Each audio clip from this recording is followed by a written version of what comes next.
Pandora's box is about to open wide.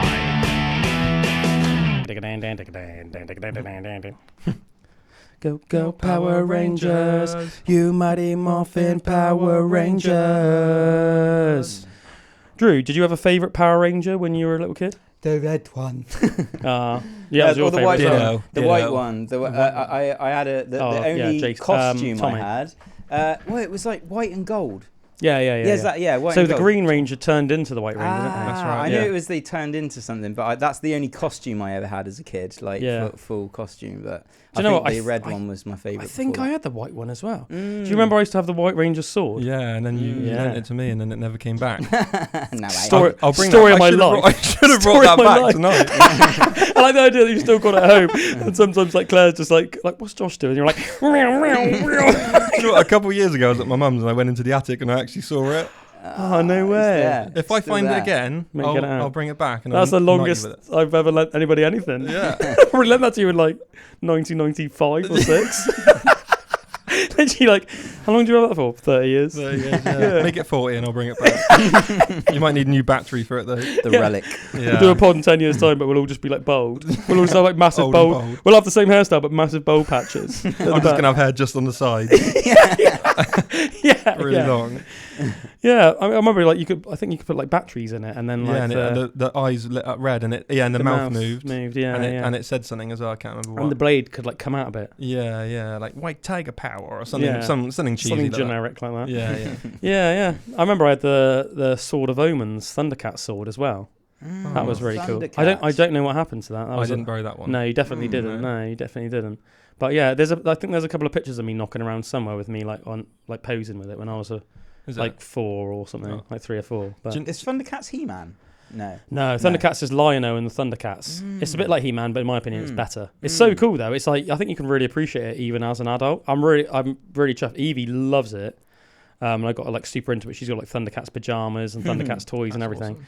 But yeah, it's like brief sort of roundup.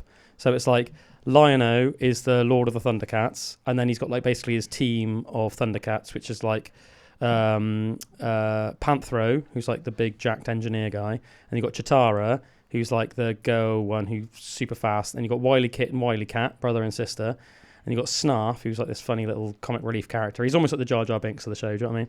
And then you've got Pumara,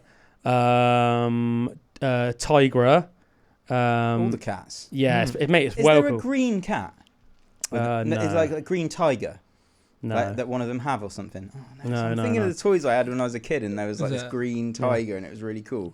But I don't know what show it was from or anything. Yeah, it's really cool. I think the antagonist in Thundercats is really cool as well. He's like, if you like your grim stuff, he's like, his name's Mumra, and he's like this undead mummy. And he's like, it's just pretty cool. He's like this undead sorcerer, but it's just Why didn't I ever get into Thundercats? Mate, you should. I'm thinking that. You should. I genuinely think you should. I think it's one of those shows that like you genuinely would enjoy as an adult. Yeah. Is it on anything now? Well, not for free. I paid basically to buy the series on Amazon. Okay. It depends if you're willing to splash come round for a sleepover. Come over for a sleepover and watch some shows. But yeah, I think it's really good as well, because without trying to be all like deep or whatever, like I think it's like it like teaches kids like good like morals and attitude. Do you know what I mean? Because what like the show's all about essentially is it's almost like, because the Thundercats are just like such decent beings, if you know what I mean, and like Lion-O is as well, and it's almost like every obviously episode something bad will happen, some trial or tribulation, but it's like basically it's just like the moral of the story is like if you're almost just like always do the right thing, eventually everything will be okay. And I feel like that's so good, because you obviously like you don't obviously think about it when you're a kid when you're watching stuff, do you? But when you're an adult, you're almost like, you know, you're thinking like that's almost like brainwashing the kid to be like that. That's some good little things to be sinking into the brain right there. Like every episode, Mumra will do something that involves like treachery and deceit and everything, and he will always ultimately lose. Do you know what I mean? Which is just like really good. Yeah, that is a good. Yeah, you know. Good thing to follow in life. Good thing to follow in life. Yeah, so that's good, isn't it? Mumra. So you feeling pretty fresh off your viewing of the dwarves and the battles? Yep. Fresh off last week. Fresh off Castle Rat. Yep. Yeah. Zeuswell went to Bristol to watch Castle Rat, who were like a heavy metal band last week.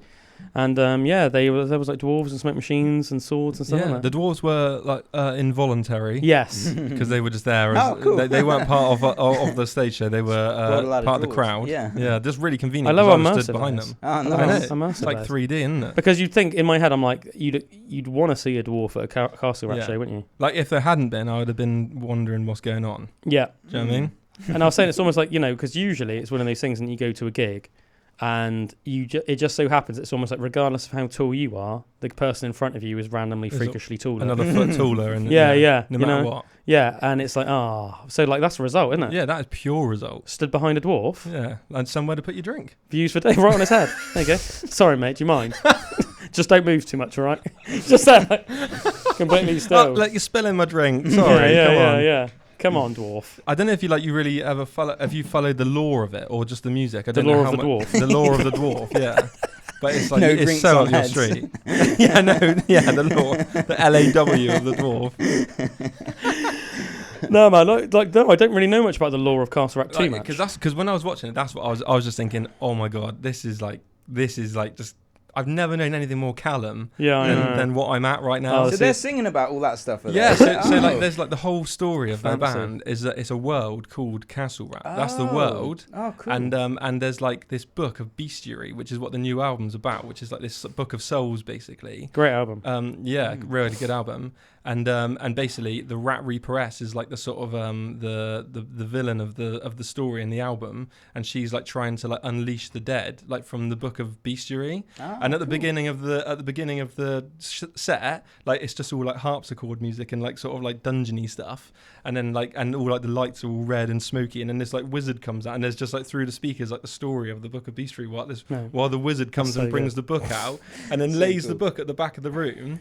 And then like a sword like gets put like in front of the mic stand and like sort of stashed there, and then like the heroes come out, and like it's like the guitarist is the Count, and he's like super cool, just like it's like the undead vampire on guitar. So cool. The bassist is the plague doctor, and then the drummer is the druid, and he's got like antlers, and he's and like his face all painted with like sort of like fur, like a fur sort of like trim on, and then the singer is the Rat Queen, Yes, the Rat Queen, yeah. And she like comes out, and then like every so many songs, there's like another like narrative, and like the rat Reaperess will come out, and then at the end it suddenly becomes this full on like fight scene for like 10 minutes, and she just grabs the sword out. The Rat Queen grabs the sword from the mic stand, and then there's just this massive, it's super cool. Proper show then. Yeah. It's not just the songs, songs, I wasn't expecting that at all, and I was just like, this is and it was like it's like really thrashy, like when the fight scene was going on, but then it got to this bit where like it was like this like finishing blow, and when it happened, like they went really slow, and it was all like slow motion, and the music was like when they like slowed down the music to go with it. That's so cool. That's so cool. Yeah. Like sound effects in real time for the band. And then like and when she got stabbed, there was like blood, like she like had like one of those blood capsules, and then there was like blood all over it. Yeah, it's so cool. Man, that sounds so amazing. Yeah, I didn't know it was like as much of a like as theatrical as it is. As it is. So I mean, like I follow them on Instagram, so I'm always like seeing like clips of gigs. But it's like, I didn't know that like the way that you described the intro and everything. Like that sounds epic as hell. Oh, it's super epic. Yeah. Oh man, yeah. I wish I'd gone and see him now. I definitely need to go and see him next time. Yeah, definitely. Yeah, man. How's things been going in general? You've been doing some more like band photography and stuff recently, haven't you? I've done a little bit. I've been doing like a bit of a mixture of everything, really. Yeah. Just sort of just bits and bobs whenever anyone calls upon me. Yeah. Whatever it is, I'm just like, I'll do that. Yeah, I'll draw that picture. I'll take a photo of that. I'll do that. Yeah. Who was the band that you went to see who you took some pictures of the other week? They were a band that I shot last year as well, called Descendants of Decadence. I think I've heard you talk about it before. It's like this, it's like a metal and rock like tribute band, like we're like cover band playing different covers, but then there's like dancers like with flames and all that and fire and stuff. It's all like Gav and Tristan, like our friends that we're friends with from Exeter that we used to play in bands with. Oh, all right. So like it's basically they just asked if I'd like go and shoot it because I did it last year, and I was like, look, I'm a bit rusty, but I'll do it for you. Yeah. Yeah, because like you've been doing like a bit of like more like naturey photography, haven't you? Yeah, well, basically, I just sort of got to the point like last year where I started to like burn out a little bit after like a heavy year of like photography, just doing it all the time. Like it gets to the point, where you stop doing it because you're wanting to do it, and you're doing it because you've been booked again, and you need to. You never get a chance to do anything you want to do. So like I got to the point where I was like, do you know what? I just don't even want to like take any photos at the moment. So like my camera was like collecting a bit of dust. And then this year I just thought, do you know what? Like I'm going on a walk. I'm just going to bring my camera with me. And if I take photos while I'm on a walk, it'll be cool. So no pressure. Those Westernbelt ones was awesome, man. Like proper capturing. The Stourhead one. Oh, was it Stourhead? Was it? Yeah. Proper autumnal. It looked like the Arboretum. I was like, it is like a big like Arboretum, the whole thing. I don't know if you've ever been there, but it's like, you'd love it. That's so cool. Man. Yeah. Nice sort of like buildings and stuff. Yeah, super cool. It's like it's in Shropshire? No, Wiltshire. Wiltshire, that's it. Yeah, Wiltshire. Yeah. So it's sort of like next county to the east. Next county to the east. Yeah. So near where you used to live, I suppose. Yeah. That's it. Yeah, like it's on the A303 to get I'm surprised I haven't been there actually. It's a big one. It's like one of the big ones. Like in the southwest. It's quite well known, isn't it? Like well regarded around these parts. Like we got there on a Sunday morning at like 10 o'clock, which is when it opened. And it was like really quiet, but then when we left at 12, the queue was coming all round the car park, out, and then round the roundabout, and then onto the A303. Just like, so I was like, I'm so glad we like. Everyone's like, it's autumn, let's go to Stourhead. Yeah, let's take some photos of some leaves. Yeah. It is so beautiful though, isn't it? Insane when you see it when the old colours change. Every year, like I sort of forget how good it is, and when it comes back out again, I'm like. This is epic. This is amazing. It's by far my favourite like month of the year, like season of the year. Is it? Yeah. Yeah, I know several people that say that. It's Sam's favourite as well. I've been loving it recently when it's been super like clear mornings and getting up super early and taking routes up for a walk over the top of the Whitcliffe, and it's just insanely beautiful up there. But when it's clear skies, but it's cold and it's fresh. But just autumn colours, clear skies, cold and fresh. I'm like, it feels like we've been doing lots of work recently, like with my job as well, like tree surgery, where we're like in like loads of orchards and stuff in around Glastonbury area. It just seems like every job seems to be in another orchard, and like like so fits this time of the year when you're like parked in like an orchard underneath, and all the apples are on the trees and dropping. Yeah, you can see like the tor in the background and all like the brown leaves everywhere around you. Makes it look so much more epic. Doesn't it? It's so cool. What would you say is your favourite season, Drew? I don't know really. I've been this last couple of summers have been like way more annoying. It used to be summer, but when we got back from Greece and there was like this heat wave, and I had like heat wave in the UK, then in Greece, and then back in the UK, and it was really hot. I was just like, I just don't want this anymore. Like, not good for the Bulls, is it? No, it's not good for the Bulls. And then I've really loved autumn. I've not really thought about it too much of like what's my favourite, but I've definitely loved seeing this change at the moment with the leaves and stuff, and on the clear days. When it's like really horrible and raining, this time I'm a bit like, it's a bit sludgy and a bit weird, and I just want to be in it. They all have their pros and cons, don't they? I think I like them all, and I think that like without all the others, you wouldn't appreciate each individual one. Do you know what I mean? If you had to choose one, would you choose winter? Probably. I feel like I think from my memories, you're a winter. Yeah, I love like almost like, you know, that's almost like that certain smell that even comes with it. You know, when you like step out and it's like proper cold and you instantly see your breath, and you can almost like you inhale the air and it's almost like slicing through all your sinuses, but in a nice way. Yeah. And you can just like really feel that deep cold air, and you know, like when you're walking across like a field and it's super icy and you can hear the crunch of like the grass and the leaves underneath. It's like a nice frost. Like there's something real satisfying about that, and like, you know, it's like, because I feel like it's I say that like we live in a super hot country, but with what you just said, Drew, like it's something real nice as well about actually being able to like properly layer up. Yeah, because even I love. Yeah, do you know what I mean? Even cozy. Even at the moment, it's sort of like 10 degree-ish. It's not like you don't really need to layer up that much. No, like I put a hoodie on to like cycle here today, and I was like dying. Exactly. It might be like cold, like when you first wake up or something, but really, by the time you've been walking around for 10 minutes, you're like fine. Yeah, you're like stripping off again. Yeah, exactly. You know, it's still like t-shirt and jeans weather, really. I hate when you like go out for like a walk in the middle of summer and like it's like midday. You're already in like shorts and a t-shirt, but you're still just already so hot. Need a shower.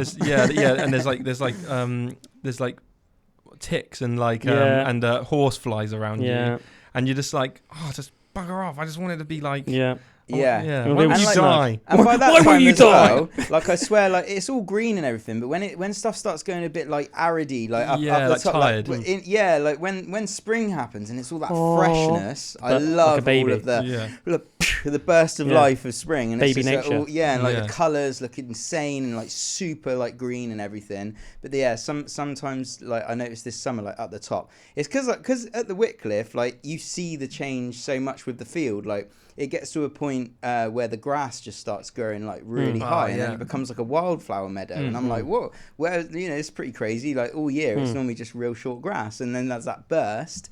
But then when it gets too hot, it all just goes like hay. And that gets a bit annoying. It's not as nice. That's the thing as well, isn't it? Because I swear, like loads of people are like, "Oh, it's a problem when it's like autumn, winter. It's like you can't, there's nothing to do. You just want to stay in." But I think like what you were saying, Josh, about like going out for like a nice walk or something. Like if you want to go for like a really nice hike or something in the summertime, it's like so like just unforgiving and hot. And you got like the ticks and everything, but at the same time, you can't really layer up. Because like you'll like die of heat exhaustion, so you still have to dress skimpy. But then you're like worrying that a tick's gonna crawl up your and then urethra. All I'm thinking of is a nice cold cider. Tick up your old back. Tick up your jacksy. What rhymes? I tell you what, if he wants to go up there, even worse. If he wants to go up there, good luck to him. That'd kill any tick. I don't know who's gonna get the worst end of the story there. Do you know what I mean? Me or the tick? He's like, and he crawls in, and he says. And then he just like suddenly goes like the horn of Gondor. Imagine like the being that size and like the sides just shake, trembling. Oh god! And then he just like dies of stench. He'd be deafened, and then he'd die of stench. Or like like Dragon Ball Z, where they do like a Kamehameha and they like slowly almost like disintegrate, and then it's just ash like blowing away. Ass blowing away. Ash just blowing away. Yeah. Ash. But like I think like I'd say like my favourite like hikes I've ever had have actually like weirdly been in probably like what technically would be like the worst weather. It's like same with runs as well. I always think like when I've been for runs, when it's like raining. When it's raining, give into the rain, nice. And you're just like, actually, I'm just going to embrace this, and then it's like, this is I think nice, there's probably something a bit like primal about it, where you almost like get a bit excited. Yeah, do you know what I mean? Especially you're almost a bit like listen to like really cool music. This is almost a bit mental. Yeah. Usually people are like escaping the rain, but I'm willingly going to run in it. Yeah. And then your body's like, yeah, you're badass. Yeah, go for this. Go, girl. Yeah, like the caveman inside of you is like, I'm proud of you, my son. Yeah. And then it's like that encourages you. Thanks, even more. Dad. It goes from like uncomfortable and weird to like just real comfortable as well, though, doesn't it? Yeah. Like when you get past that little initial, just like, god, it's like wet, and then you're like, and it just feels like really normal. The only time when it's like I think it's bad is when you got to like face going in the wet and then going back out and you're wet, which is like what I'd face every day at work. Yeah, that's one thing I really like appreciate, man. To be fair, is like obviously because of the way that your job is, because of what your job is, like you have to face the most extremes of all weather, because obviously like most people, if there's like a storm or if there's like a heat wave, depending on what your job is. Not going golfing today. Do you know what I mean? You can sort of like rearrange your schedule or do something that will like mitigate how that would affect you. But you obviously just can't do that. No. It could be like the deadliest heat wave and you have to be up a tree in like chainsaw-proof trousers and boots. Or on the road and the tarmac's like radiating heat. And there's no like shade at all anywhere because the trees are gone. Yeah. But it could be like literally like torrential rain. Yeah. And you're just there like soggy as hell, like, and really windy. Oh no. The amount of time that people come out, they're like, you got to stop in a minute, and you like the weather's a bit bad now, and you're like, the only thing that can stop us is lightning. If there's lightning, you got to stop. Yeah. Really? Yeah. Well, just because you're holding around the electric as well. Yeah. Around the electric line, the power lines, and it gets to a point in the year where there's quite a lot of like the nighttime ones now. So is that normally like middle of winter kind of? It seems to be all the time at the minute. I remember I've done loads already today. Wow, yeah, like this year today. Yeah, today. I've done loads today. In the middle of the night today. Yeah. I remember there was that big storm, wasn't there, last year, and it knocked loads of people's fence panels down and knocked loads of trees over in roads. And I remember chatting to you, and you said that you'd been like working like non-stop through the night for like 3 days in a row or something crazy. Yeah, just having like real quick sleeps and then like back onto it and stuff. Yeah, that sounded like. I remember being like, "Whoa, fair play." Yeah, there's been times where sometimes like you'll text me and then I'll like text back and I'm like, "Oh yeah, I'm still at work right now. It's 3 a.m. and I'm still at work." Yeah, that's pretty crazy. I guess it's like you don't necessarily think about it like straight away, but I guess really. You're like, do you like officially count as like part of the emergency services or? Not, I don't think officially, but but you like obviously because you kind of are. They didn't have us. Yeah, because it's like it's an emergency, and you provide a service for that emergency. So like if there's a tree, there's a tree blocking like a main road, well you can't just leave that let that be, can you? I think during like the whole lockdown thing, it was classed as that because that's why you were still allowed to work. Right. And I think that was like because it was classed as like an emergency service, which is true, really, I guess. Yeah. In those situations, foul show. If someone wants like the bush trimmed in their garden or something, maybe not. But like, for yeah. Can you just trim my emergency bush in the night, please? Riley Gaines, Rat Queen. Yeah. Emergency bush trim, please. Midnight bush trim. Yeah, man. She needed that. Yeah. Did you see? Actually, talking about that, did you see that Damnation Festival? Because remember, I've been absolutely bumming that band Messer. Yeah. Since I Were discovered. they there?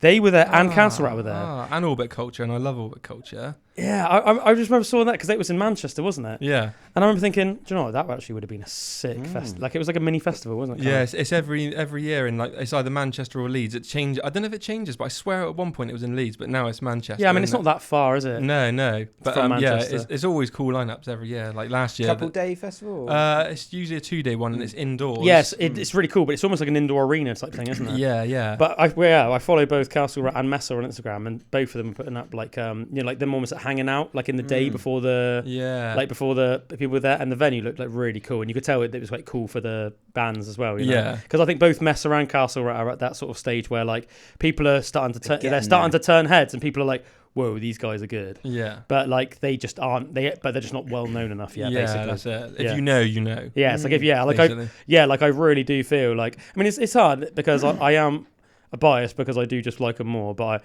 I think that objectively speaking, like that Messer and Paradise Lost gig I went to like a few weeks back, like I feel like objectively Messer just were the like best that was band like what shone to you through on the night, even though they were like the sort of the middle band, because I'll tell you what, there was a good band that opened. I don't know if you've heard about them, heard of them before. They were called like High Parasite. That's it. Oh yeah, isn't the singer of Paradise Lost the singer of High Parasite? No. I swear there was something to do with there was a member from Paradise Lost. But they are a Northern English band. Was it? So I don't know if they like a mates or something. Or there's someone, or High Parasite is like a super group, or it's something. Yeah, I've definitely heard to do. Yeah, I definitely would have. Yeah, you would have known. I'd like to think that I would have like realised, you know what I mean? Either that or I'm freaking like the most dopey person ever. I'm like really second guessing myself, and I'm like, I think there's some sort of link. No, because the lead singer from High Parasite, I'm pretty sure he was like a bit taller, a bit skinnier, and he had hair. Whereas I'm pretty sure, shorter, bald, fatter, and bold. Basically, yeah. I really loved almost like the northern banter. Yeah. Do you know what I mean? With like Paradise Lost and that, like coming out with like, hey, you're right, like just like the most hilarious, just like Yorkshire fellas. Yeah. And especially after like Messer, because it was like Messer, like this like really stylish Italian band, and they just come across, they almost like are so cool. They're so cool and so stylish. Do you know what I mean? Like, you know, it's like an Italian thing, isn't it? It's just like they're just born stylish, aren't they? Just like hello, no. It's like not a hair out of place, and they just like all just look so glamorous, and just like wedged in between these like two Yorkshire bands. Up, chap. You can imagine they all just like smell like Bisto. And do you smell Bisto? Bit of gravy. And it was really funny because like even though like they're like a heavy band, Messer, like they're all dressed like so smart. Like the lead guitarist literally had like pinstripe trousers on, these like really smart suit trousers, and like this like black shirt, typical Italian, like buttons, a couple of buttons on top. Oh yeah, of course. A bit like me when I leave school when I was younger. Yeah. With the belt buckle as well. A couple of buttons, but it was just like shredding on this like Telecaster and that. But do you know what I mean? And then it was almost like Paradise Lost came out, and there were a bunch of like 60-year-old metalers, and they were all just wearing like just like, I think one of them was just wearing like joggers and a black like a plain black t-shirt. And they were just like, they were wearing like Skechers trainers. Do you know what I mean? You could tell that they were just like comfort first, style, rock and roll after. Yeah. Comfort first, then rock and roll, then style last. Comfort, have a brew, yeah, and then play some metal. Whereas you could tell with like Messer, it was like no, it was like it is all part of yeah. You know what I mean? They were like not wearing necessarily. You can imagine the most comfortable stuff to be wearing under like she was wearing this like black bodysuit, right, and just looked like really glamorous and cool. Do you know what I mean? Must have just be annoying getting that on and off every night. Do you know what I mean? You'd imagine. But like, yeah, they all just looked like $1 million. You know, they looked like $1 million. There's a lot of cool like women in bands now, like you know, like more than it seemed in the rock and roll. Feels a lot more like almost like getting towards more of a balance. Like usually it'd be like pop stuff that was the chicks and stuff, you know. But it seems there's some really cool bands with like female lead singers. There's a band called Cage Fight. They're really cool. The singer singer's she's like a tattooist from London, and the rest of the band, like I think the guitarist is actually they're like a hardcore band, but I think the guitarist is actually the guitarist of Periphery or Tesseract. It's like one of those two. I think it might be Periphery or something. Yeah. But yeah, but they're really cool. But like because everyone always like says like female fronted, and that's almost like a genre, and it's sort of, I think some people find it a bit annoying because it's like, why is that a genre just because it's Yeah, I agree. I actually agree with that, don't you? Yeah. I think so too. Because it's really weird. It's like it's not like what, you're not like a genre if you're a bloke. No, exactly. It's like so their t-shirt, male fronted. Yeah, their t-shirts on their t-shirt that they were selling when I saw them at Bloodstock, it said male backed. Yeah, that's good. Male backed metal. I think it's a little bit like that whole South Park thing, though, isn't it? How there's like the black character in South Park called Token. Yeah. It's almost like that's just obviously just taking the mick out of it. It's almost like sometimes it's almost like this really, really almost like juvenile way of almost like trying to act almost like, I don't know, it's almost like the opposite effect of what they're trying to achieve. It's like they're trying to make out that they're being inclusive, but actually they're excluding them by doing it. But actually it just comes across as like really weird. Yeah. It's like there's always like Black History Month every year. I always think that's like really stupid as well. And it's like, and I think it's like, well, if the whole point is that we're all the same, which obviously we are, then like all 12 months of the year are just History Month. Yeah. Do you know what I mean? Like it's just every month is just History Month for everyone. Why do you have to have a Black History Month? Or like what's next? You're gonna have like a yellow History Month and then like a white History Month. Yeah. You know what I mean? It's like just every really month's a different month. Yeah, it's almost like, oh, okay. So and like what does that imply as well? Like the other 11 months are for everyone else. Yeah. Do you know what I mean? But that 1 month is for the Black people. One day we'll be having a podcast, and instead of saying what's your favourite season, we'll be like, what's your favourite colour month? yeah. I just think it's real stupid. It's exactly the same as that like female fronted thing. It's like, surely it should just be like, oh yeah, like as we were saying earlier on, we were saying like, okay, yeah, so Castle Rat are just like this fantasy based sort of heavy metal band, doomy band. So it makes you think of like Dio and Black Sabbath and all those other cool bands like that. But like, so yeah, you just put them in with them, wouldn't you? Yeah. You wouldn't put them in with like another band that happened to have a female lead singer that didn't sound anything like them just because they're female. Yeah. Yeah. Put them in there with frickin' like Steps or something. Yeah. You know what I mean? Like The Cause. Yeah, do you know what I mean? Well, the female. Yeah, so. That's it. But I definitely think there seems to be more of like, like you said, how it seems to be increasing. I think it just naturally is almost forcing there to be that rethinking of it. Do you know what I mean? And it almost does. You know, we didn't once just when we were just saying about Castle Rat, it didn't even like come to my mind of like what like genders are in the band. Do you know what I mean? And that's what it just should. I just think at the end of the day, you listen to a band, all you're thinking is like, is this floating the boat? Yeah. Do you know what I mean? Exactly. Yeah. I mean, there's quite a few like sort of like mixed bands when we were at Download, wasn't there, last time? Like, do you know what I mean? There wasn't, whereas at one point they'd be quite male dominated, like with all the bands you'd be watching. Why do you think that is? Like, do you think that's because more women are getting dirty into metalers. We're just a bunch of dirty metalers, and now the women are making it like cool, sexy metalers. Do you think that's because more women are getting into it now, or just because like I think it's an in the amazing past? mix when you think of like the power of like the rock or the power of the guitars and stuff, like mixing that with some like, because you get like the beautiful melodic vocals like from male singers and that as well in like metal and power and stuff, but that delicate mix that you get with like a female vocal with it sometimes, like that really suits it, and I think more people are just picking up to that. That's almost like exactly what I like about Messer. It's almost like, and they're a really weird band in terms of like, I know that the drummer is mainly into like death and black metal, and then the guitarist, he like sort of grew up as like a jazz and blues guitarist. And then the lead singer really likes like good amalgamation. The lead singer really likes like prog and things like, but also things like Sisters of Mercy and things like that. But also likes like metal and stuff. And then the bassist, is like more of a metaler, I think. But then it's almost like you put it all together, and you've almost got like the drummer sometimes does like blast beats and that, which almost sound like a little bit weird because like, do you know what I mean? It's not like the guitarist is using I still like can't super. Get my head around a blast beat. Yeah, it's been all these years. But it's like, but it's interesting because the guitarist plays like, do you know what I mean? It's like a regular Telecaster. Do you know what I mean? It's not like you think of like some metal bands, and it's like, do you know what I mean? They always just play just like EMG pickups and do you know what I mean? Stuff like that. But it's just like he's just playing a Telecaster. Like his tone it's like obviously he uses He messes distortion with his and that, but tone. he also uses quite a lot of clean tones, like Yeah. almost like Jeff Buckley-ish Quite tones. dynamic in that. Yeah, but then there's almost like these blast beats, but then her lyrics are super dark. Like if you actually read the lyrics, they're pretty much all just about like death and stuff, but singing it with all this like this really beautiful voice. Yeah, it just almost like sends just a bit of a shiver down my spine. I'm like, oh, this is Like really ethereal. I don't know what's going on here, but I'm liking it. and then the lead, and then where the guitarist is just so good as well. Like pretty much every song, he'll just like rip some mental solo and stuff. And yeah, it's like, oh man, it's so good. But then they're not afraid to randomly add like a bit of sax here or a bit of synthesizer, which cool. to me is like quite cool. Yeah. It means you don't ever really know what to expect, like, you know, with new releases and stuff as well. It's like they could go, they haven't like pigeonholed themselves into like one particular thing. Yeah, it's like you can't really describe their genre. They're one of those bands that they're sort of like genreless. Yeah. I mean, you can say, I can say like I know the band well enough to know what their influences are. And you can say like, that they're like bits of this and bits of that. But like if you were gonna like, you can't say like they're this. Yeah. You know. I think that's almost like the same as Opeth, really. Like even in their really early stuff, like they might have some really extreme black metal bit, but then all of a sudden like, or death metal bit, and then out of nowhere it would just suddenly be this really beautiful acoustic bit. And I think at one point they used to sort of seesaw between the two, but it sort of allowed them to like when they went further into their career to be like, well, we're just doing like a full this. acoustic, and then a a full metal, metal, and then because it showed how diverse they were, then they were able to change it again and almost meet it halfway, which is where they sort of are now, isn't it? I love that. So cool, isn't it? I love that.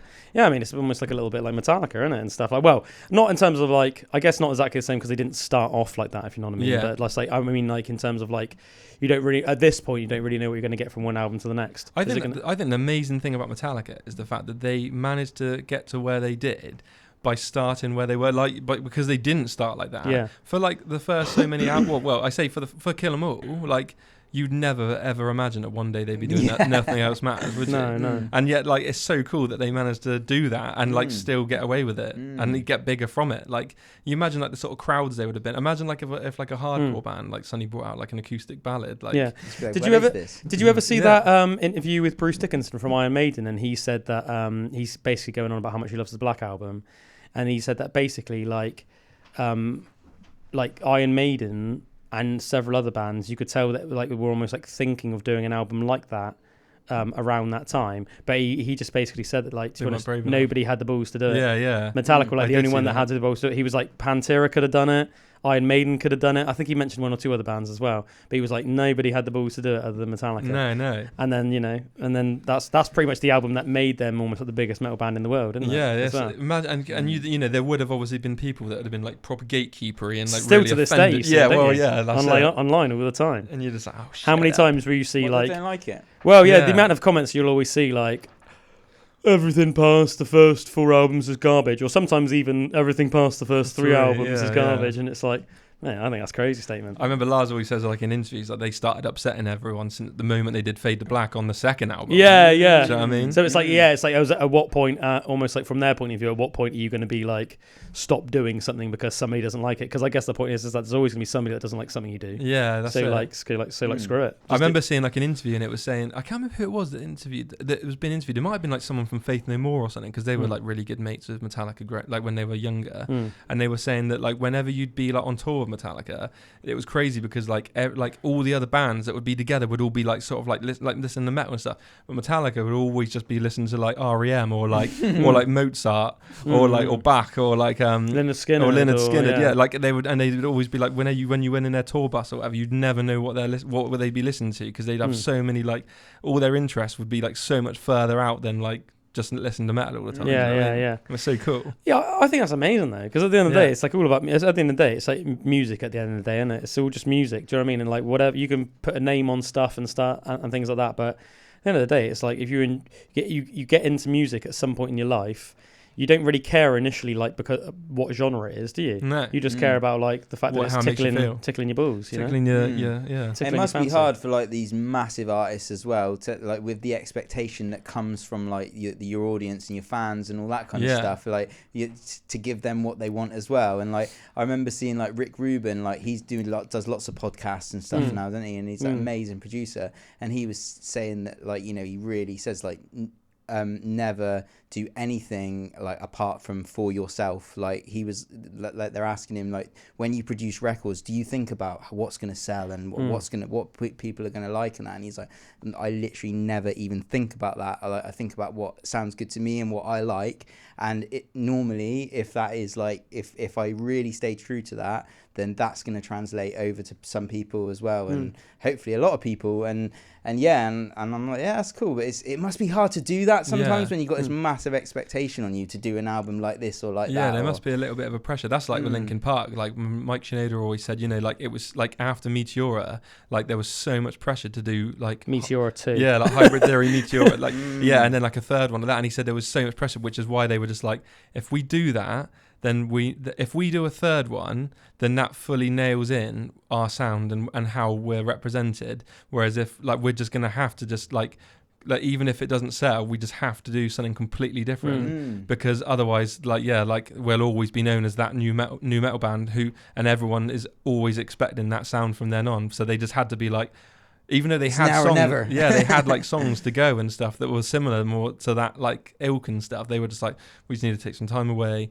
just like do something completely different. And like because of that, they've like sort of transcended that scene, really, haven't they? Like, they're always still known as like a new metal band from the scene and their songs, but like their albums after that like meant that they were able to just like become stadium sized. Yeah, and that's the thing as well with all these bands we've mentioned as well. It's like, if you think about it, if you almost like use like just like an individual human being as an analogy, like if you take like Metallica or Linkin Park, like you can still tell it's them on all their albums, but like and it is still them, but it's like just like the individuals that are making the songs. Like you're not like the same person you were like when you're like 18 or 14. Yeah. You know what I mean? And obviously, so the music's going to reflect the person you were when you wrote that individual song or album. But like, yeah, you are the same person, but like you're in a So it's like, and like, 1 month you might be super into gothic literature, and then around the time you're writing your next album, you might be super into anime or I'm just like chucking out random stuff. But the cool thing about it, isn't it? You're going to be influenced by whatever's going on in your life at that time. So that is going to change. And it's like when people say about the first 3 or 4 Metallica albums, like, to be honest, they're all quite unique in their own way. Yeah. And you can see the progression. Yeah. Do you know what I mean? You can see the progression. I think it is them. They are, because they're like a creative force of like whatever they are like as personalities and stuff. It works because they are just flowing into that other areas of creativity or how they want to express, and that's so much better, I think. Like I don't like how much more radical is the difference between like Load and the Black Album than say like I don't know, like Kill 'Em All and Ride the Lightning, really. Do you know what I mean? Yeah, well, Do you know what I mean? I mean, like maybe it might be a bit, but my point is that like. Yeah, it's not when people say about the first 3 albums, like they're not all in the same mold. No. Each one has their own identity, and you can see like the changes, they're like album to album. And then when they're suddenly like, okay, let's just go like super heavy and proggy, but no bass randomly for Injustice for All. And then, and then let's strip that back. They say, didn't they? They reached almost at their technical peak with Injustice for All. Like it was just like riff and frickin' shred fest. Yeah. And then it's like you can't improve upon that because they pushed their like limit. They pushed the edge of their very limits with what they could do like technically and just in terms of like riffage with that. And kept it catchy. Yeah. So it's like, well, what can you do now? Like, just like strip it back and make these like super cool, like catchy as hell, almost like back to basics songs. Yeah. And imagine if you were listening to songs by them, like, and it was trying to recreate what they'd done, but knowing that they absolutely just didn't care about that at all. Like, at least you know what you listen to at that time, no matter whether it's good or not, or whether they like it or not now. At that time, it was like what they were feeling. Like it's a bit like me now. Like if I was to suddenly when I wasn't feeling taking photos, if I was always doing that, it would probably have reflected like the photos I was taking. I probably would just be like, let's just take a few photos. And rather than like you say, walking out and having a bit of inspiration and just taking your camera with you. That's more what you're into because you're out there taking you're enjoying a walk. it. And that would be like that. Do you know what I mean? Like imagine just like it would just probably feel a bit stale. Oh, 100%. You know what I mean? Yeah, and it's like if they had, just imagine if they had released just like 10 albums which were all just like, basically just similar to Master of Puppets or whatever, then it's like, by the time like the 7th or 8th album of that had been released, would you really still be like, oh yeah, this is what I want? Yeah. I mean, surely by that point it'd just be a bit boring, and then you just can't win because you just be like, oh, so they're a bit of a one-trick pony. Yeah, I mean, there are bands like that, aren't there? You know, like Iron Maiden, but they obviously are loving what they're doing, and that's why they wouldn't want to change. Yeah, and as long as you're enjoying it. And they've got fans that like them because they know what they're going to get in the next thing, whereas other fans like bands because they don't know. Or certain bands, because they're like, oh, I wonder what this one's, because this could be like any sort, you know, like with Opeth, you know, you're like, I wonder what this album could be. Is it going to be a super proggy one again, or is it going to be like a death metal one? Yeah, or if they just release a full acoustic, that's just as cool. Yeah. What's that? You know, you were talking about like old school Opeth. What was that song? And it was like, it's exactly like the way you were describing it, like almost like old school death metal-y one, but. It suddenly has this nice little acoustic bit. It's like October something or something. I think it's like October something or something October. Or there's a song called Dirge for November, but I think that's like an instrumental. I'll find it in a minute. I'll find it. With the later Metallica albums, I haven't like listened to them too much. Yeah. Like, do you think Forest of October? That's it. Yeah. Do you think that they say with like Death Magnetic? I think that was one of the late ones, isn't it? Yeah. Like, do you think they kind of looked at that with like they had some pressure of getting back that was to Rick their Rubin, old wasn't it? I think. Yeah, that was. Rick Rubin produced that album. Yeah, that that was the one after Saint Anger, wasn't it? Yeah. Yeah, because I know Saint Anger obviously got like got a load of flack for it. To this day, like people would like just rinse it. Yeah. So do you reckon? I'm just wondering whether there was some pressure and they did actually think, oh, we got to go. I feel like, there was almost like internal pressure as well as like external. They were proving a point. Yeah, and they finally were like, do you know what I mean? They've done so many years not doing that they were like, and to be honest, that's the reason why Death and Magnetic's always been my least favourite of the back catalogue, because to me it almost felt a little bit forced. Not insincere, but like a little bit more like, they're trying. We can still be like we used to be, honest. Yeah, honest. Yeah, but weirdly, I have really been getting back into it. I actually do really. That's the album for me. Listen to it much. That's the album for me that most was almost like a grower, not a shower. Yeah. So like that full on for me, it was like it came out, and I'm not gonna lie, I didn't really think. I remember I bought it on CD when it came out and everything, but I just didn't really care for it that much. And I don't really know why, but about 10 years ago, I just suddenly just got super into the album. But like, you know, when you're listening to it, like almost like every day for a while, and it's almost like every time you listen to it, you just can't believe how much you're enjoying it. Yeah, you almost find like another little nuance in it, and you're just like, I was like that with that album for about 2 or 3 months, and then ever since I've thought, this is a. I need to give it a go. Yeah, man. Do you know what? It's funny actually. The reason I decided to give it a go again was because I was in Leeds, and I heard went in like a pub. And it was like this like alternative-y pubby thing.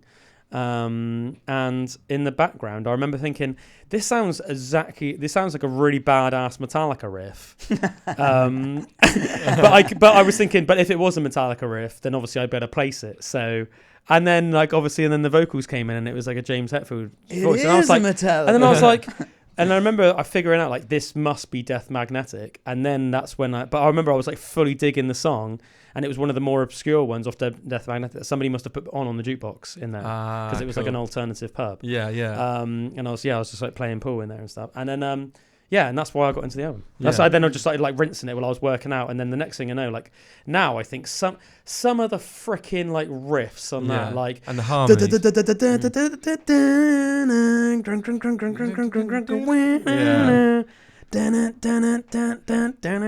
Mate, that is so cool. Almost like a bit like Injustice for All in terms of it's just like riff fest. Yeah. It's just like cool riff after cool riff after cool riff. Yeah. Like 8 minutes of just cool riff.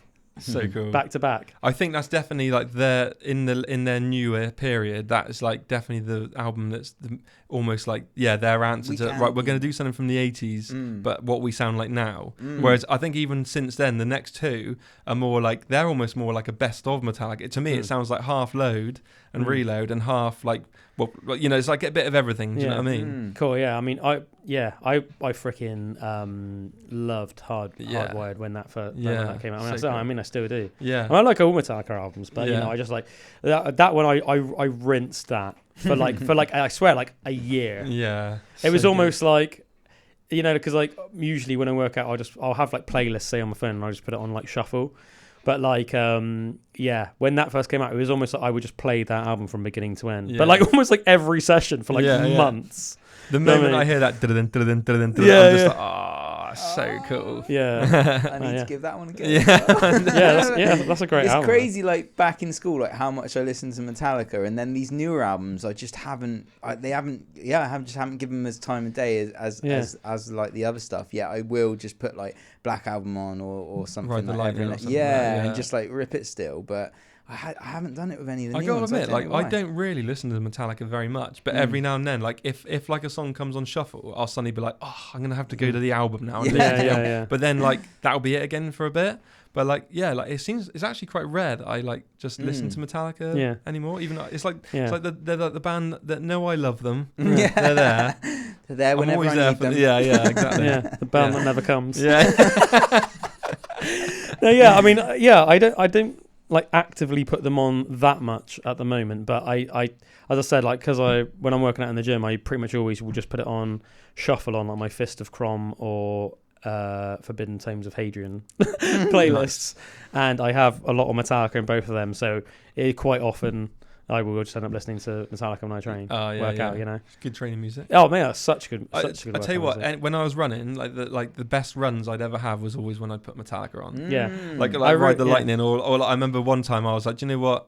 I'm going to do more than a 5K today. I'm going to put on Garage Inc. as a double album. So I did like a 13K or something that day instead. Oh man, that's cool. That's it. That pushed you over, man. Like music is such a good kick up the arse, isn't it? Yeah. Even like stuff that you wouldn't necessarily, I feel like, immediately think is a good training stuff. But I feel like Load is like a great album to work out to, because it's so just like it's so rhythmic.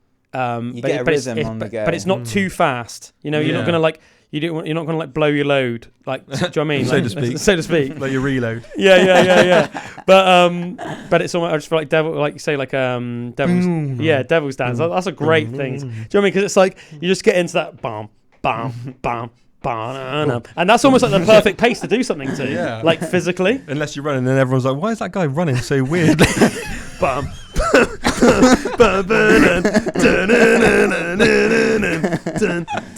Mate, that'd be funny. That'd be cool. That'd be good, wouldn't it? Yeah, I suppose you want something a little bit faster. Yeah, unless you sort of like do it like double. I like the idea that when you work out, that's quite good, see? I like the idea that when you work out, you have to be in rhythm. Yeah. To listen to. I end up always doing it, and then it's like really annoying. Damage Incorporated. Yeah.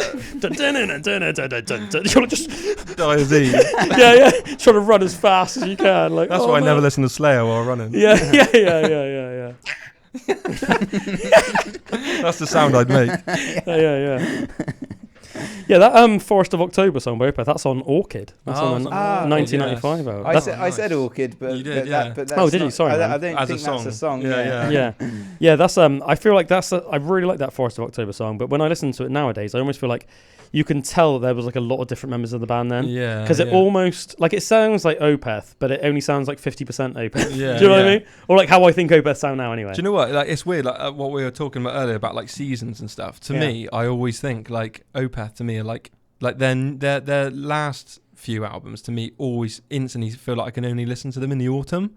Like they're almost like like that real autumnal warm sound. But I always think all their early stuff just always to me I just feel like winter as soon as I listen to it. Like it's got that real like raspy, like I completely see that. Cold breath of fresh air. Like everything just sounds real like whimsical and ice cold. And I remember like reading reading things of like the making of the albums and stuff, and he was talking about when he did Still Life, and they were like really poor at the time, and they said they were in this studio in the middle of Sweden, and it was like completely snowed in, and all they could eat was like cans of meat, like canned meat, because that's all they had. Swedish, isn't it? Yeah, and he said they were just in the middle, in between takes, they said it was freezing in the studio, and in between takes they'd go outside for a smoke, and they'd just be in the snow with like cans of like meat and like cigarettes, and then they'd go back in and write, and you can hear like the ice, and I can almost it sounds so like frosty and like cold, and that's what I love about those. I mean, to me, like I like both eras of Opeth like equally. I don't have like I prefer the metal bit or prefer the proggy bit. Like I like them both the same, but like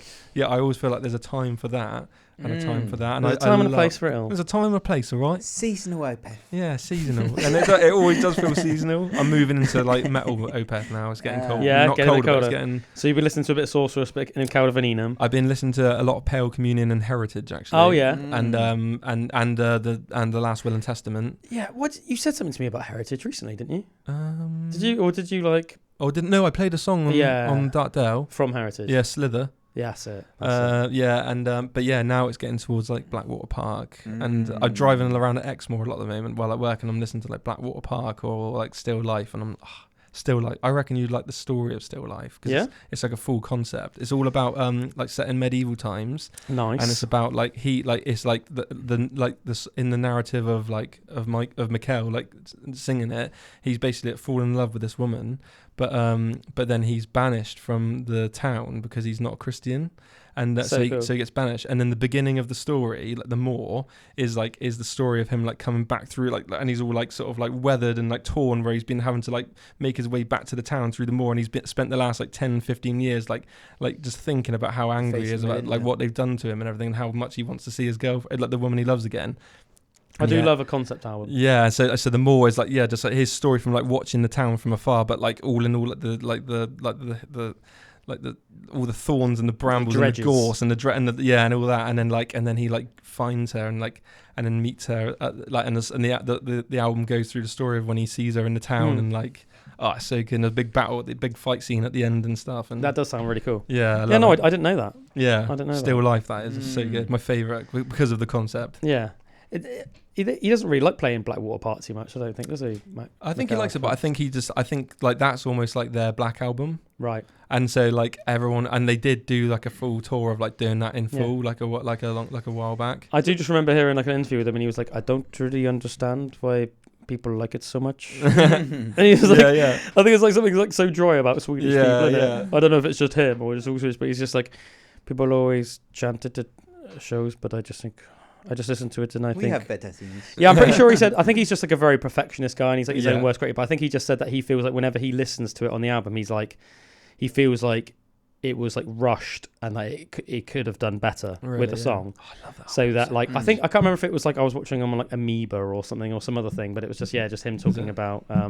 probably wasn't actually Amoeba because that's more them talking about albums they like, isn't it? Yeah. Amoeba's like a YouTube channel where like artists pick albums and stuff, but I can't remember what it was, but I'm pretty sure he just said that it was like he felt like the album, like this song, was rushed. What, and the album what song was is rushed. that, sorry? What? Is there a song? Still Life? No, the album Blackwater Park. Blackwater Park. He thought the album was rushed and that he didn't particularly like it. So he said that when people request, like everyone, there's always like people shouting out song requests, even though obviously the band's always picked this. All Opeth I listen to, I think the production is always amazing. That was the first thing that got me into him when I heard like, because I really got into him with like Ghost Reveries. When there was like were they with Roadrunner? That was their first album with Roadrunner, so that was their first major label release. So it was like their first like crazy like real good video that they did. Yeah, the production and that. Back when Roadrunner were like the number one. And I would not normally listen to like black metal-y roary vocals like in that ilk, but that's the production of that song and just everything, the way they did it. I was like, that really drew me in, and then I got into like different things of Opeth more, and pretty much all Opeth I listen to, I love the sounds of the albums and the production. And I feel like that kind of thing. They're very much. I think they don't like certain things that they've done. Like I think to be fair, I think they're just like very perfectionist. But I think that like we can all really sort of sympathise with that because I feel like we're quite similar. Yeah, definitely. Probably especially me and you. Yeah, if there's something, well, like you were saying the other day with your own stuff, like like when you listen back to some of like the stuff you've written from when you were younger, you like, I can't believe I did that, but other people were like, no, that's awesome, I guess that's probably a bit like what 14. They're like. Yeah, because obviously there are 14 or 16-year-olds out there that might be listening to that and they're at that stage. But you're not at that stage anymore, but they might be. But you can see why it might frustrate artists sometimes where like you might be known for like a one-hit wonder or something, but actually most of your back catalogue isn't even anything like that, and it might even almost be like make you a bit annoyed and bitter. Do you know what I mean? It doesn't represent what I can really do. I feel like Opeth, they were very much like musicians. Forward, yeah, and they're like a very forward-thinking band as well. When I saw them at Bloodstock last year, it was like an audience voted set list, so the audience would vote. That's so cool. What they wanted them to play. I bet they hated that though. He was just like, I wonder what they're going to play, and then what we're going to play, and then it ended up the only song from the prog era was Sorceress, and everything else was from like 90s and 2000s. And he just came out and he was like, yes. Don't like the new stuff then. Yeah, I feel like I love how almost like dry and almost like a bit like sarcastic and dry he is. Yeah. Like he just makes me laugh so much. Yeah, he's great. I really like Michael Ackerfeld. Did you hear about the Darkness played in at the Bristol Beacon like earlier this year? Actually, I don't know what you were going to say. Yeah. The Darkness played in Bristol Beacon probably in March or April this year. Probably about a month or two after Opeth played there. Right. And afterwards, I saw Justin Hawkins put on Instagram. He said, "I don't know what was going on in Bristol last night, but the whole audience just kept chanting, "Poo your pants." That is so good. We know why. Yeah. So when we were at the Opeth gig, Michael Ackerfeld, who's the lead singer of Opeth, was saying that he went out for a curry the night before, and it was a bit touch and go because he spent like all morning pooping, basically. And then obviously because we're British, everyone was shouting out, "Shit your pants." Like just randomly on and off like the whole rest of the gig, which I always like think it's so funny because I think whenever you see like that's such British humour, and I think whenever you see like a foreign band or something like that, whether they're like American or Swedish or whatever, you can tell there's almost part of them that are just like, Brits are weird. Typical Brits. Brits are just so weird. Like where else would you go? Where just literally a shit your pants. Like chant would just break out on and off the whole rest of the game. And just like completely normal. Yeah. But yeah, I know the Darkness and Opeth have always had this like little funny thing going on, and like Justin and Mikkel like a bromance. Have a bit of a bromance, and Dan like is obsessed with Opeth. Well, and because he used to be in a death metal band himself. Did he? I didn't know that, but what did I just say about how I feel like Opeth are like musicians? Yeah. So what I mean by that is I feel like they're almost like they so appreciate almost like the tradition of musician. Yeah. Do you know what I mean? And do you know what I mean? They're like such purists. Do you remember he was like, you could tell he took a lot of pride and he was going on about how they don't use tracks or anything like that. Yeah. You know, how it's all just like they just lock in with each other. And even though it's like hard to do with like the sort of music they play, do you know what I mean? But like you could tell they really take a lot of pride in that. And it's like, you know, you could strip them back, you could put them back in the medieval times, and they would take loads of pride in the fact that they could play an Opeth song, but it would all just be on loops and stuff. Do you know what I mean? Yeah. You know, but it's like, obviously, and then you hear a lot of controversy now because I know that like Justin Bieber and Dan Hawkins, some people are saying that Dan Hawkins and Justin Hawkins are right, and other people are sort of criticising them and saying like that they're just bitter or whatever, because apparently like Youngblood, who's become really big, especially since the Farewell Ozzy gig, you know, he was almost like after Ozzy was almost like the star of that show. And he's become really big since as well, like almost like he's like doubled in fame since that. But apparently this is just what I've heard, so like I don't know if it's but apparently he uses auto-tune live. Which I'm not gonna lie, I do frown on that. Just being honest. I mean, I don't unless you're like T-Pain. I don't want to come across as judgmental, but like I'm a bit of a purist as well, and I just think that like, look, you either because if you're using it for an effect in a random song or something. But for just to do it. But I think that basically he's just got it on to make sure he's staying in pitch. But I just think, mate, that's true. If you literally, your sole job on that stage is just to sing, and you're like a professional millionaire singer, and you have such a problem staying in pitch that you need to have auto-tune, then that to me that is a bit shocking. But anyway, Dan Hawkins and Justin Hawkins have been like actively basically ragging on him, not just about that, but did you see some stuff, Josh, about him saying that it was saying that he almost looked like a caricature of a rocker? Yeah, did you see that?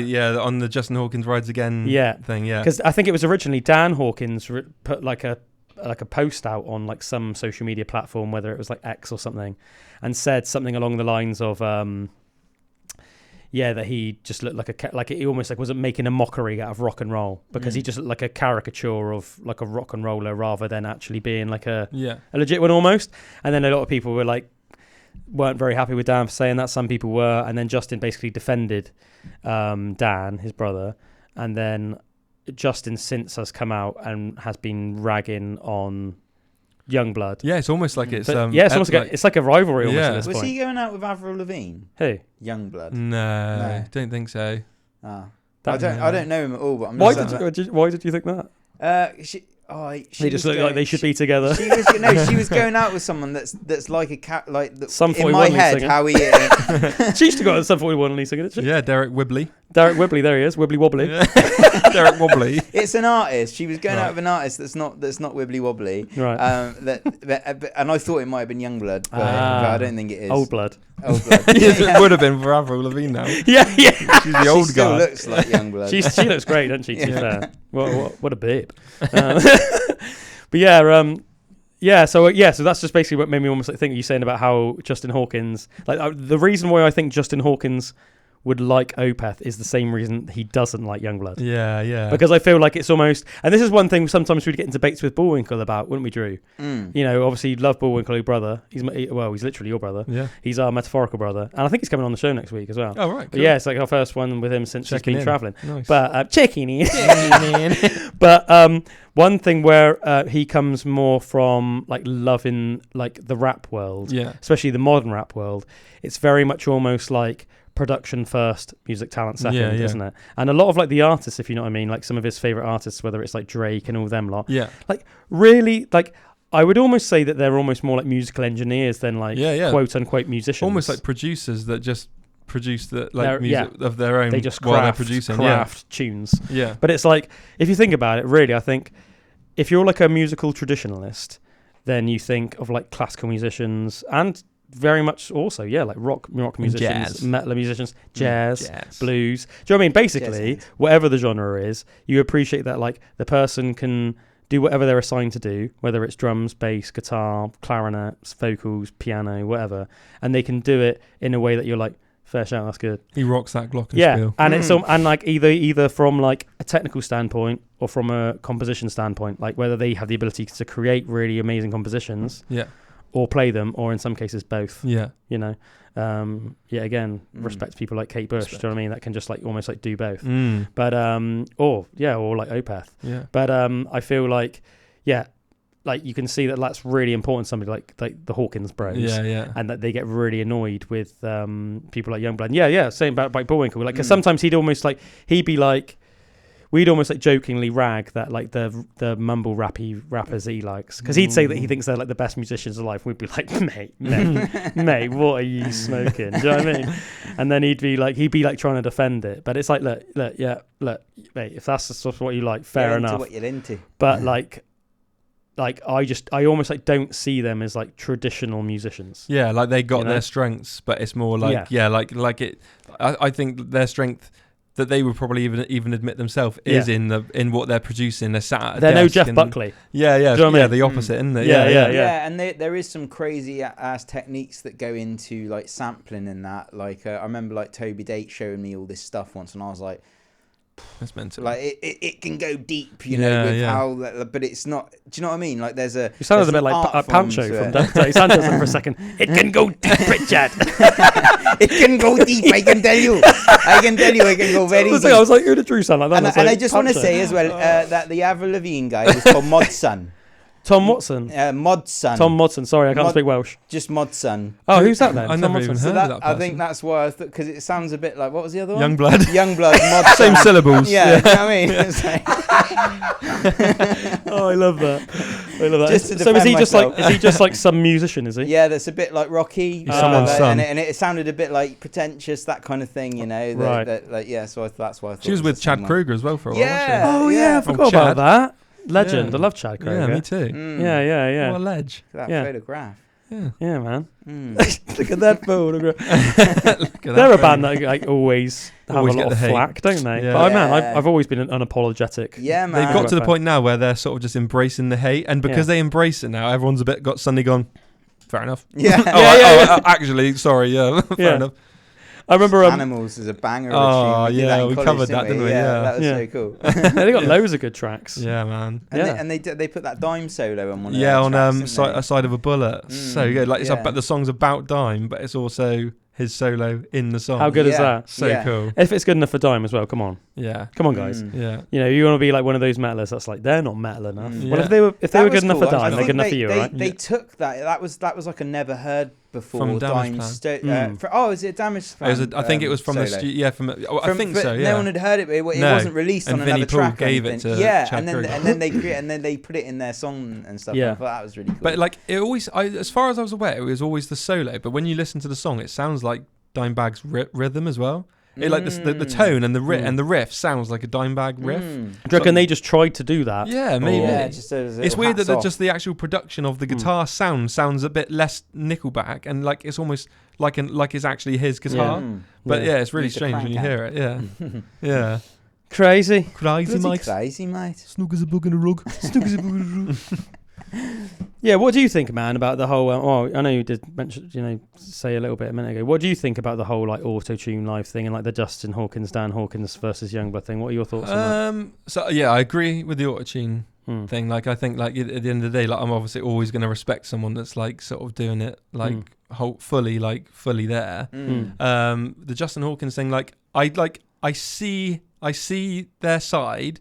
I do think at the Black Sabbath memorial thing, I did think like fair play, like that sounded. I thought he did a really good job. The cover was really good. The performance was really good. Did he do a cover song? He did Changes, and he just did it really well. And I think he seems like a really nice guy. Yeah. Whenever I've seen interviews, he just very respectful towards like Ozzy. I saw some stuff of him backstage with Ozzy, and he was being like so respectful. Yeah. And he like bought Ozzy like a present and everything. Yeah, like. and Ozzy just absolutely loved him, and almost like Ozzy was almost like like just worshipped Youngblood because he just thought of him he's almost like treating him like a son or something, wasn't he? And I think so from that respect, like I do think fair enough. I think the other side of it is it does maybe feel a bit like with the industry at the moment. It like since that he's being rammed down a lot of people's throats, which is probably where like people like the Hawkins brothers and stuff are getting their backs up a little bit because they're like, wait a minute, fair play, he did a good cover, but now it's like suddenly everyone's acting like he's a deity. Almost like he's like the new Jesus of rock. I think the thing is as well is that apparently the two songs that he's like most well known for now, are like Changes, and I can't remember if it's Sonnet by The Verve. Oh, okay. Apparently he does a cover of that as well, but those are like his two big songs that he always plays live. So was he just like loved his music and that, and was just like? I think it was more like his character, like him as a person. He seemed to vibe with more than the actual music. Yeah, because he's sort of a little bit like a punk. He's almost a bit punky. A bit of more like a North Midlands sort of like alternative lad that probably like might have got picked on a little bit for being a bit like different, and maybe Ozzy could like sympathise with that or empathise with that or something. Like. Yeah, I did see him live like years ago. Yeah, like before, but he was getting big. Like it was at Reading, and he was on the main stage, and like he was already like quite popular, but like nowhere near like he is now. And I remember it was like it almost felt like the whole set was a bit like punk rock, and I just remember thinking he's a bit like a Johnny Rotten sort of character. Yeah. And but I never in a million years thought then suddenly he'd get like fully into he'd suddenly be Ozzy would like, because I think Ozzy did a song with him, didn't he? And that's how they met. Ozzy did a song featuring Youngblood, or Youngblood did a song featuring Ozzy, and they met, and they just like hit it off straight away. Yeah. And so since then, like Ozzy personally asked that he like did a song at the Black Sabbath thing. Yeah, back to the beginning. Yeah. So I think like because of that, like so do you know what I mean? Like I sort of see both. Yeah, I can me too. See both sides of it. Yeah, I mean I've no doubt like he's like a really nice lad and stuff. And I think obviously super respectful to Ozzy. That all seems like really genuine. Do you know what I mean? I don't think it was like he was doing that to try and get the rub. No. So do you reckon he did auto-tune on that Changes track? I don't know. Makes you wonder. But as I said, I can't. Because I normally can tell quite. I haven't listened to it, but you can normally tell, can't you? Yeah. That it's just. I don't know if it's like a new thing. Is it? Because I always thought before I read that I didn't even know that you could do auto-tune live. Yeah. You can nowadays with like. Yeah, I didn't know that was a thing. I think even if he did use it, I didn't sound like he had it on that Changes thing. But even if didn't he sound did, like T-Pain. No, he didn't sound like T-Pain. No, but I do think no matter what, you wouldn't have been able to take away from him that he was like really good entertainer for the day. Like he was so good with the crowd, a natural showman. Yeah, it was like one of those things where everyone was a bit like Youngblood, and then he came on and everyone was a bit like, oh okay. Well, like he did the song with Nuno Betancourt. Oh yeah. So it was Nuno Betancourt on guitar. Oh nice. And it was and then it was him on vocals, and then it was Frank Bello from Anthrax on bass, and then I can't remember. Oh, it was the drummer of Sleep Token randomly. No, it's random. Yeah, random as hell. And then I can't remember. Oh, and then it was Ozzy's keyboard player, like actually as on the keyboards. I think that was the lineup. Right. So yeah, it's a pretty cool like all-star Yeah, lineup yeah, for that song as well. But yeah, everyone was a bit like, what's he doing here? And then he came on, and fair play to him because he did it, and he had a gig in like the Netherlands or something that night. So he came in, did the song, like mate, you so would they, wouldn't they? Yeah, and then he like went off and did that other gig or something somewhere else. Mate, you can't miss that opportunity though, can you? And there's been like I know I did see he did it, like there was a gig recently in the UK that he had like laryngitis or something, and the doctor like told him he couldn't play the set that night,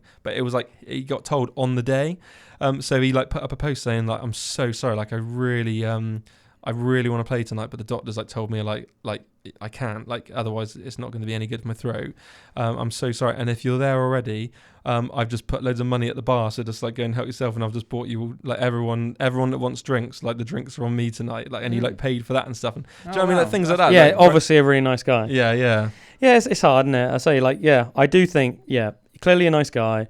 I think if he is using autotune live, mate, just stop doing that. Yeah, because it's just like, I just think it's a bit like, I would almost put it in the same vein as almost like overuse of almost like of like AI art and stuff. Yeah. So, I mean, it's almost like making a bit of a mockery of it, because it's like the whole thing that makes a vocalist have worth is that not everyone can be a good vocalist. Yeah. And if everyone could, then it takes away any value. Yeah. Do you know what I mean? Yeah. And it's the same thing with art, isn't it? Yeah. Do you know what I mean? It's like, well, if like the whole thing that makes an artist a good artist is because like every artist has a unique style, and not everyone can bloody do it. Yeah.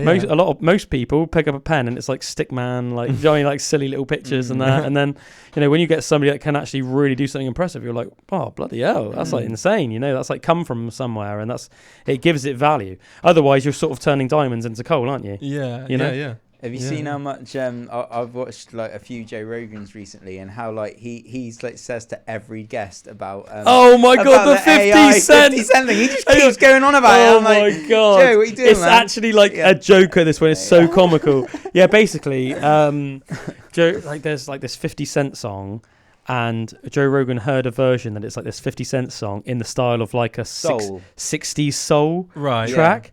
And it's just almost like comical. He says like they amalgamate every like soul singer that you could ever imagine. They've just amalgamated it into this voice that no voice could even ever do, because it's just an amalgamation of all of them. Right. And like and he absolutely loves it. And he's like, yeah, I'm just digging this AI but music. Every single and all the guests guest are always like, no, we don't agree with it. Right. Yeah, I watched it with like Elon Musk. Yeah. But it's almost like comical, because like every single guest he had on for about 6 shows in a row, like you just almost like waiting and I'd be like, have you heard this AI version of like the 50 Cent song? But it was like so comical almost. It was so comical. Imagine if we just played it now. Yeah. And just played it every I want to hear it, because they can't play it Listen on to Joe Rogan. They can't play it. I'm pretty sure he did on like the first one. Did he? The first, I definitely heard a couple. Because then it would it flashed up the image a bit, and they just cut it out the show. I wouldn't even be surprised if on YouTube now you just search in Joe Rogan 50 Cent AI in that aspect. That would be the easiest way to find it. Yeah. So, but yeah, it's crazy, isn't it?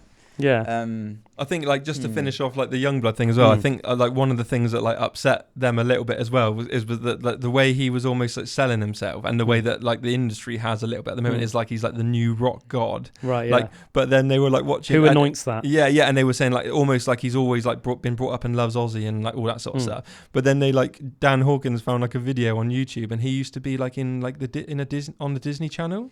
Oh really? I didn't know that. He was in like a Disney band, and he's all like real, and he's like real squeaky. And I remember like Dan Hawkins just like watching it like on the video and being like, "Yeah, you can.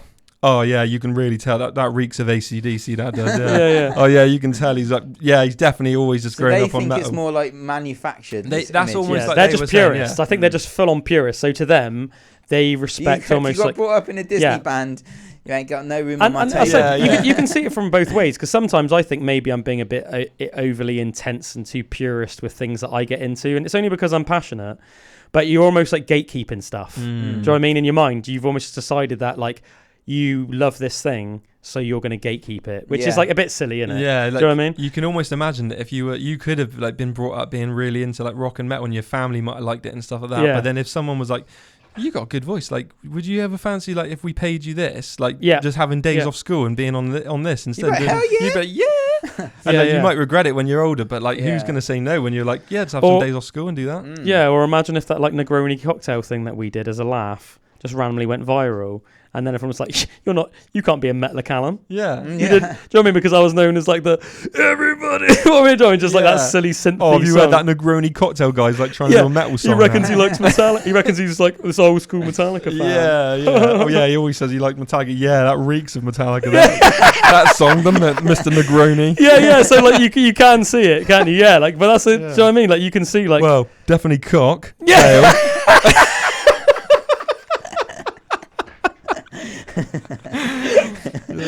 One of those words, definitely. Yeah, you can so see that, can't you? But then, like, from someone like Youngblood's point of view, you'd be like, well, if you were like offered millions, which he possibly could have been, to randomly bring up Brock Lesnar, he almost had like a similar thing in terms of like, he grew up as like of his age range in his like year essentially, he was like the best actual wrestler in the United States of America. And what I mean by actual wrestlers, I mean like, like not scripted WWE wrestling, like actual wrestling. Yeah. Obviously, in certain countries, it's a massive sport. It's not really in England, which is weird because Catch Can wrestling actually originated in the UK. Really? And got brought to the States from the America. Brought to the States from the UK. From the America. So that like I'm like Bulgarian. From the America. from the UK. And then it's almost like now it's almost like a gypsy folk thing, right? In the UK. But obviously it's like mainstream in the US. So he was like the number one like collegiate wrestler of his age range, like all growing up, like. And then he won what's called the NCAA Division I Heavyweight Championship when he was like 18 or whatever. But like a lot of sports in the world, there wasn't really any money in it. And he was like, well, I don't really know what I'm going to do next. And he had really no skills other than like he grew up as a farmer. So he was like, well, I could just go back to farming, or I guess I could make a shot for the Olympics. But even like Olympic athletes, they don't really get paid much. They only get like paid through sponsors. And he was like, what am I going to do in my life? And then basically the WWE like offered him like, I think it was like a $5 million contract because they just saw him and he was like so jacked and they were like, this guy could be like, it could make us loads of money. So they offered him like a $5 million contract. And then he was like, hell yeah, imagine being like 18 years old or whatever, then just being offered that. Is that how young he was when he went in the WWE? Yeah, I think it was something like that, yeah. He's to this day, I think he's the youngest WWE champion in history. He'd already won he'd won the championship when he was like 21. Yeah, mad. That's mad. But anyway, my point being is then when he left the WWE and he went to the UFC, a lot of like UFC purists were like, you're not UFC. A real fighter, you're like a WWE guy. That's all like... I remember thinking that. When do you know what I mean? It was almost like my initial reaction. You're like basically like a soap opera, but with power bombs. Yeah, do you know what I mean? And it's like, but actually, if you think about it, like no, he was the best. Like everybody, like almost like everybody that's into that like UFC and that agrees that like one of the most effective like fight skills you can learn is like wrestling, because if you are a good wrestler, you can dictate where the fight takes place, if you know what I mean. Like if you have the ability to take somebody down at will and keep them down, and they can only get up again if you want to let them up, then that instantly gives you so much control and power over. You're almost like the conductor of the match. But even though he had those credentials and he was like the top one in the USA, it was like just because he'd been in the WWE, kind of they'd almost been like, you're not a real fighter. But it's exactly the same as what I was saying again. It's almost like, well, actually, like, well, of course, if you were going to get offered for like, if you're like 18 and you didn't even like have any future prospects, and then some random person, some like random executive was like, we'll give you $5 million if you do this, you'd be like, yes. No, thank you. Like, can you imagine, like, what would you do though, seriously, for $5 million? What would you do? What would you do for £5 million? Yeah, what would you do for £5 million? Anything. You know what I mean? Yeah. Yeah, I mean, there's a lot, isn't there? Yeah. There's a lot. Yeah, I'm trying to think now. I'm trying to think what you wouldn't do. Yeah,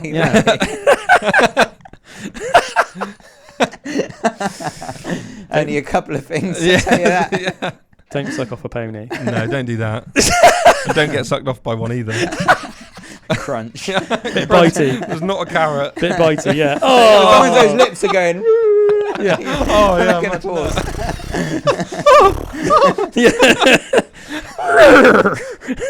That's just the sound you'd make. Yeah. Yeah. Oh God, what did we just go there? Yeah, we went. Oh, the thing is, I felt like it was the elephant in the room. Yeah. And I felt like if I didn't say what everyone was thinking, it would be more awkward than if I went there. Yeah. Do you know what I mean? What about being? Were you guys thinking that as well? Yeah. Yeah, you know when we were saying like, what wouldn't you do? Yeah. And I feel like we all immediately thought gay shit. Do you know what I mean? Like, gay stuff. Sucking off a pony. Gay.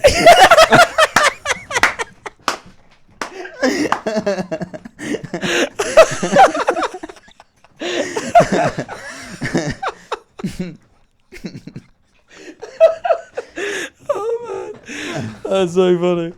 Oh, so good. Oh mate, how do we even get onto that? Oh yeah, Youngblood. Youngblood dancing for Disney executives. Yeah. Drew, do you dance for a Disney executive? Yeah. Dance for me. Dance for me, Drew. Dance for me. Dance. Nothing here but do but dance. Meanwhile, you're just like pirouetting, like really seriously. Even if Drew says like outright, "I'm not dancing," there's a special thing you do with Drew. You just go. Yeah. And he just can't help it. Yeah, there he is, that. One man race. Oh, I was on the wrong camera then. You missed that, guys, but you saw it, so that's right. Oh, that's good. You just watched our faces in awe. In awe. How in awe I was. Mate, talking about funny dancing, Drew's got us tickets to see some hilarious people in 2026, and mate, it's going to be so funny going to see it. Basically, Drew's got us tickets to go see The Streets in Ludlow. Oh, I did hear that you're going to see The Streets. Yeah, can you believe that? Which is like the most funny thing. Your eyes, mate. Yeah, I just feel like there's going to be hilarious because I feel like there's going to be a lot of people of our age range that were probably mainly pillheads when The Streets were like at their peak. And they're probably going to be like, oh, mate, you know what I mean? Like, all just proper, like, it's going to be like just like a bunch of like skinheads on in pills. A castle. Do you know what I mean? Like, in tracksuits, matching tracksuits. They've been doing these like concerts at the castle, and I was like, oh, that's really cool. But it's always kind of bands that, they're like Madness played, which is like pretty cool. Yeah, like cool bands, but you're just not into them. Yeah, and I'm like, oh, as soon as there's something that's got even a whiff of like what one of my mates will be interested in, we got to get tickets for that because it's just a bit of like, so close, and it's a bit. It'd be so funny to see like a video like just watching your faces like throughout the set and then cutting to different songs. So there's sometimes where you're like real happy and then other times where you're like. I actually think that Drew looks like a lot like the lead singer of Streets, don't you think? Yeah. Mike Skinner. Mike Skinner. My memory of him, I guess so. Yeah, it's been a long time since I've seen him. Years. Let me get up a picture of Mike, like a young Mike Skinner, right? And then you tell me he doesn't look like young Drew. Probably not at the moment with my hair like this. But no, I'm thinking think more like when he was younger, when Mike Skinner was younger, and think Drew when he was like Drew was it like in year 8 or something. Yeah. I need to find Subaru Drew. Yeah, Subaru Drew. I need to find a good picture of him because I feel like if it's not a good picture of him, it's not gonna do justice. Because from certain angles, Mike Skinhead. I feel like it's almost like uncanny from certain angles. You know. Yeah. Imagine that if you go there and they're like, mate, you're on in 5. And you're like just having a drink. Meg's brother. Drew, is this Drew? Or is this Drew? Is this young Drew or is this Mike Skinner? Meg's brother, I showed you, Calum, it the other day, but Meg's brother Dan sent me a psych of me the other day, and I was actually like, oh, I can see that. Yeah? Oh, yeah. Cool, he's aged badly, though. Look at that now. Oh, Jesus. He looks like he should be in EastEnders. He looks like someone's he looks like someone's gone like that with his face. Pulled all the features into the middle. That's such a perfect way to describe it. Imagine one day if you just like heard this and thought, oh, thanks guys. Yeah, thanks for that. We are actually really. Oh my god! Do you know? I thought that was a photo of you. Then I literally thought it was a photo of you. Yeah, that is very good. It's so weird, isn't hilarious. From a distance, I was like, oh, yeah, that is good. So where's the picture of the psych? Yeah. Yeah, exactly. I always used to think you reminded me of the guy from Misfits. What was he on Game of Thrones? Ramsay Bolton. Yeah, Ramsay Bolton. Yeah. Like Jon Snow. I know. The weird psycho the one that got his balls bit off. Yeah, by a dog, mate. Yeah, the weird rapey guy. Oh yeah, I'm the weird rapey guy. No, you are actually a bit of you are a bit of a Ramsay Snow, to be fair. Ramsay. Yeah, well, that's what he started off as, wasn't he? Yeah. Before Roose Bolton legitimised him. Yeah. So John Bolton. John Bolton. That could be your name. Oh, John Bolton. John Bolton. I was Reek. Yeah, you're Reek.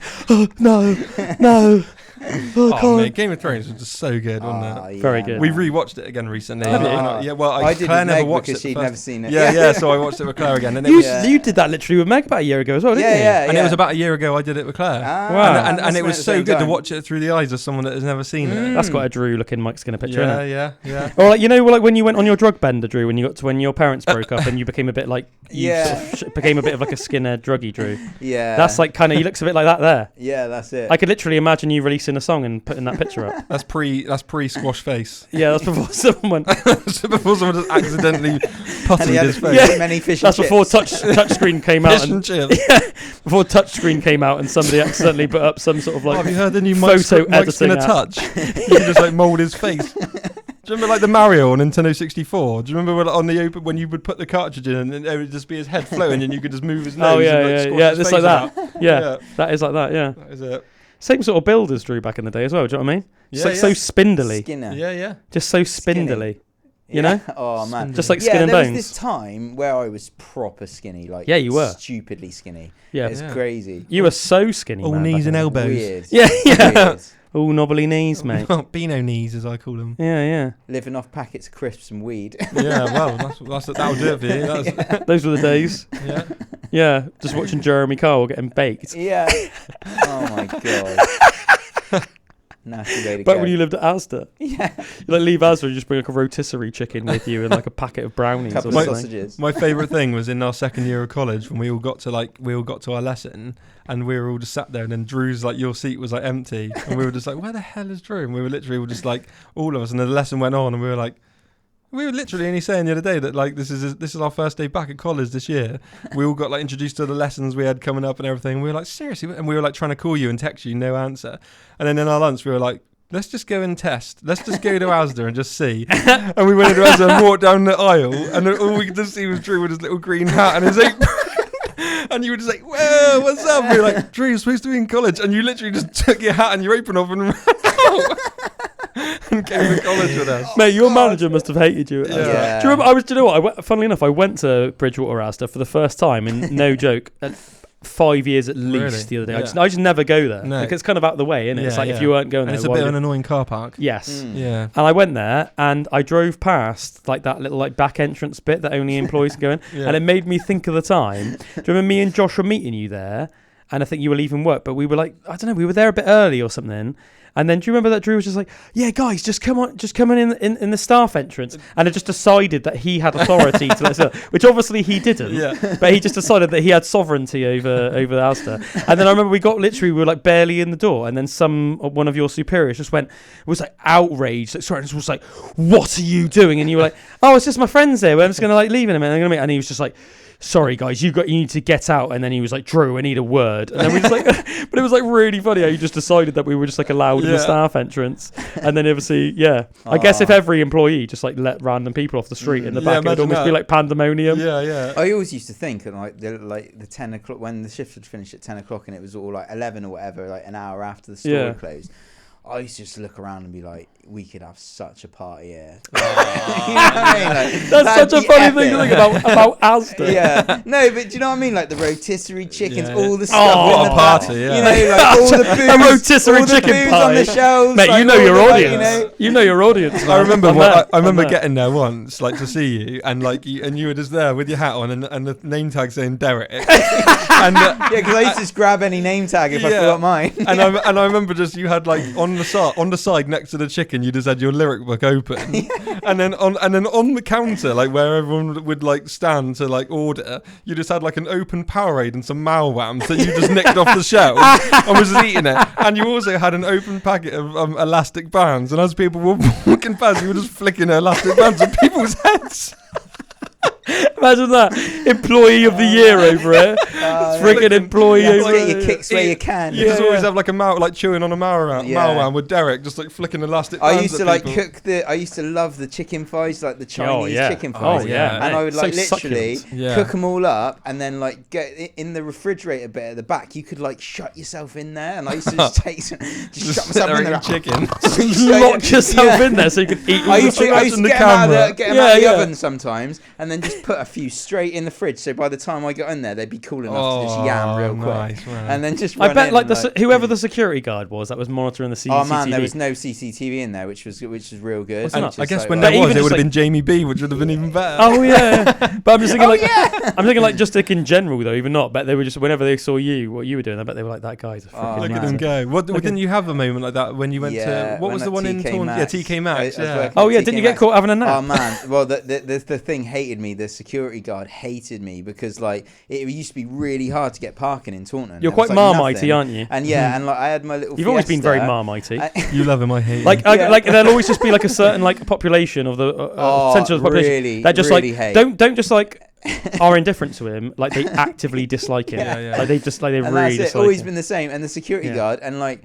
I would sometimes, because I'll try and get away with things sometimes, but like it was really hard to get parking. And you're a cheeky git. So like, you know, if I was late for my shift at TK Maxx, I would drive to the back of TK Maxx and just park Their problem. at the back of TK Maxx, because I needed to get to TK Maxx. There was no one else was going to park there. The only other ones that came was the lorry sometimes to like drop clothes off. And like that didn't usually happen in shifts. It was always in the night. So I'd park my car. The security guard man parked his car there and once he saw you that as like you being his rival. Yeah, he was just thought it was like, you know, so he really like, didn't like me. He had it out for me. You were urinating on his turf, mate. Yeah, and literally like one day he had to come and move his car because I had finished my shift and I needed to leave, but he'd blocked me in because he was like, oh, little PRIC's come and like parked his car in front of mine and that. So like he had to like come and move his car and he was like real annoyed about it. Isn't it really funny that you did that to JP, my Uncle John at work as well that time? My Uncle John went livid. Yeah. He went livid. But sorry, I forgot I left my car in the car park. And sorry, walked home. Just to interject. Sorry, finish your story. But yeah, so Drew drove to work, right? This is the other car park at Ruba's house. So like the way the car park is, it's like there's a very good chance that somebody might park behind you, but it doesn't really matter because obviously everyone's going to go home at the same time. If somebody needs to move the car, just go and ask him. Yeah. Unless you're Drew, unless you're unfortunate enough to be in front of Drew. So Drew drove to work. My Uncle John was already there. Drew parked his car behind my Uncle John. Then during the course of the day, Drew forgot that he had driven to work. right? So then he walked home. This is when he he then obviously got home, like had his phone on silent, whatever. Calls, like, Meanwhile, my Uncle John's freaking lives like at the time he lived in Nether Stowey. Now he lives in even further out. East Quantock said. And so Michael John's like literally effing Drew, where's that little twerp, like freaking suit. And when John gets angry, he gets angry, doesn't he? I literally ran back to work. He's like, you can tell he's like a friend of my family. He's like a lovable guy, but it's like if he's pissed, once you go over that line, he's pissed. I was like out of breath. I literally ran the whole way, and I came around the corner like like smiling, like, oh sorry mate, like that. And he's like, he was just like proper like laid into me, like, you know. Yeah, I was like, he was just waiting there for freaking ages trying to go home. And Drew would just pop behind him. Yeah, it's a good job you hadn't lost your phone as well, because then you would never even know. I just love the idea that like you just drove to work and just like would just forget you just driven to work. Yeah, that's hilarious. That's brilliant. Sorry, man. Go on with your story at TK Maxx. So he's obviously doesn't like me like already. Security guard. Yeah, and in TK Maxx you had a few different jobs. There wasn't many things you could. You were either on the tills, or you were sorting out the clothes and sorting out the rails and putting that. That was the best one, because like if you did that, you were just walking around all day and you were actually doing stuff. Or you had 4-hour shifts on the changing rooms, and you literally had to stand there just so still boring. on the changing rooms, and unless someone has like come and brought something over to you, and then you take it off them, and then you put it on the rail, and that's it, and that's the only interaction you get with people, and then you just got to stand there silent the whole time else. And like I couldn't do that. I would be like not wired that way. To stand there for 4 hours just in complete silence. Purgatory. It's like. Yeah, so I would always entertain myself just while standing there. That's always dangerous in itself, isn't it? Yeah, because we know what that means. Oh man, they're lucky. I entertain myself. Well, literally, and my penis. And then the manager was just like, Drew, can you come into the security office like in a minute, please? And I'm like, oh god, like what's happened now? And I sit down, and it was literally like these little mini TVs, and they like their surveillance thing. And he just made a compilation video of the last month of me. That sounds so good. I wish we had it. Yeah. I wish we had the footage. And like what I would do is when there was no one in the store, like I would like try on all the clothes that people were like, so I'd like I'd try on all the clothes and that, and I'd be in the mirror, and then where I was like rapping loads at the time and like doing things, I'd be like trying on the clothes and like rapping into the mirrors and stuff. He must have been like watching it. He must have been like, this guy's insane. And then I would have my hands in my pockets, and I wasn't quite flicking the bean, but I'd be like itching my pockets, hands in my pockets, and then there was this other one, and like you got this little pole, you know what you would like close up the change rooms with, like a little pole that has like a fabric seatbelt thing, and then you'd attach it to another one. So they had those. So that was the only thing that you could like lean on or anything. So like I had like my arm on that, and I was literally on that, and then I'd be going like that, and I'd be like, I'm falling off the pole, and then where you're falling asleep? Yeah, like just falling asleep, like and then falling off the pole. So good. And they just played me that whole thing, and then was like, after watching that, Drew, can you give me one reason why we should keep you employed here? And I just went. Just shook your head. And she just went, go clear out your locker, and that was it. And then I just literally cleared out. I love that you were just like, nah, this I didn't know what to say. This ship is sinking. This ship is sinking. I'm not going down. I didn't even say no. I just shook my head, and she was like, go clear out your locker. Oh man, that is so. I really wish that they would have kept that. And like sold it on the black market. If only like. It was so embarrassing watching it back though, because I didn't know that they were filming. Like I didn't know how stupid though. Of course, they were filming. It makes you think that's where people do robberies. They'll like take stuff into the changing rooms, won't they? And then and then put it into bags and that. So they're obviously filming that. Yeah. It's kind of like mental though, isn't it? I guess you just like when you're in the moment, you forget that you might be under surveillance somewhere, don't you? You're not just walking around like, oh, I'm probably under CCTV right now. No, that's it. Do you know what it was? I just remembered though why the security guard really had it in for me though. Wow. It was because like he was like an old jizzed guy. on a cereal. No, he was he's one of these blokes. You know that got a chip on their shoulder. Right. So he was like that. And he was a bit older, but there was like loads of young women, like kind of like hot girls and that like he was trying to be the and alpha I remember male. that we were out on a night out and we'd all had a few drinks and stuff, and like he was being inappropriate with one of the girls, and I said something to him like basically embarrassed him in front of everyone, like you know what I mean, and like he hated me. So he thought that was the real thing, because I was basically like I said like don't speak to her like that, mate, like you know. What was he just being pervy? And it was, but she was real uncomfortable, and you could I see got that on she with was the uncomfortable, girl, and like so it wasn't even, and then he made a joke about her or something like that, and it was just like inappropriate. So I didn't do it in like a confrontational way. Confrontational. No, I wasn't confrontational. So what wants about me? I'm not confrontational. But it was just like. I just called him out on it and that, and he was just embarrassed in front of everyone. So he hated your days me. were numbered. That was it. That was it. So that then he was like, I'm gonna get this one from his little chair in there. I'm gonna film him so hard. Mate, I'm gonna film the hell out of you.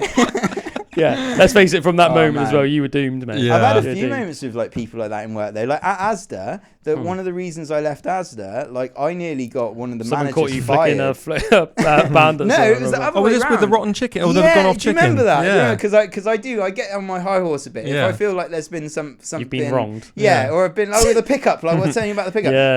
When it's something that's like morally wrong, you feel like I get really like when that. You feel like it's out of order. Yeah. So basically, the manager gave me a disciplinary for because you've got to do the rotation of the chicken, like what you got to cook. So the stuff that goes out of date always has to go to the front. This is great content. This is insiders into Asda. The insider scoop into the life 15 years ago of a rotisserie chicken prepper.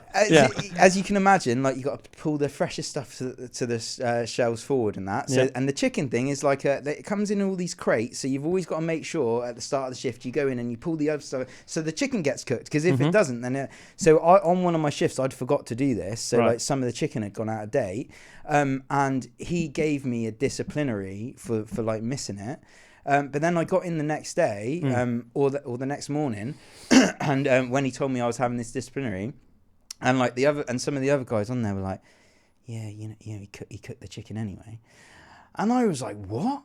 And it really annoyed me because I was going to get a disciplinary for that, and like actually I was going to. So he'd almost like. Mate, that is really bad. He was given the person who had done it like a disciplinary for like and he'd still flogged it off. And then he'd still sold it. So he's like best of both worlds. He's but that's really immoral from his point. So I was like really annoyed at that. Did you confront him? And then I know what happens. Basically, the bins get put out every night. Like I was doing that in the shift, so I knew that if he had done that, then they'd be in the bin. So I literally went and got them out the bin, the packets that say the date on, and I got them out of the bin, and I went and gave them to another manager. But like he was obviously like pap in his pants, but he went from being an absolute PRIC to come over to me and being like, oh, don't worry, we can forget about the disciplinary and stuff. And he went all like that, you know. And then he got real like funny with me, and like, you know, and he freaked out. And then he's like, I've got a wife and kids, you know, and like all this stuff. And I was like, well, mate, you should have thought about that. But it was shouldn't like, have given them diarrhea then, should you? Yeah. Imagine if someone had got like food poisoning. Yeah, mate, that's pretty savage as well. Like you can literally die from food poisoning, can't you? Yeah. It's savage. So,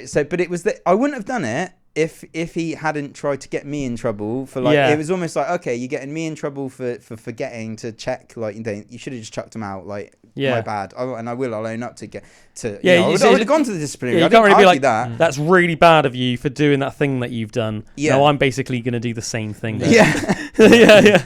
Exactly. So yeah, that was really bad. So I have these like moments in work with like things like that of like, you know, those kind of like the corporate jobs where it's like, you know, you're always like, clashing with corporate. Stick it to the man. Last time it was with Uncle John, but he likes you, so it's. Oh, and yeah, but that was me just. It normally is me being stupid. Like I did forget to cook the chicken, you know. Yeah.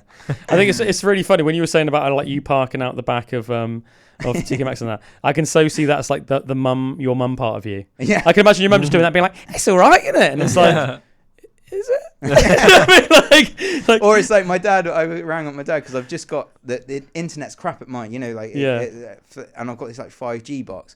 So I had a Starlink from the other house. From when we were living in the caravan, and they sent me a message through saying like you can have half off for 2 years. So I'm like, oh cool, I'm gonna get Starlink again. But that means I've got to put the aerial on the roof.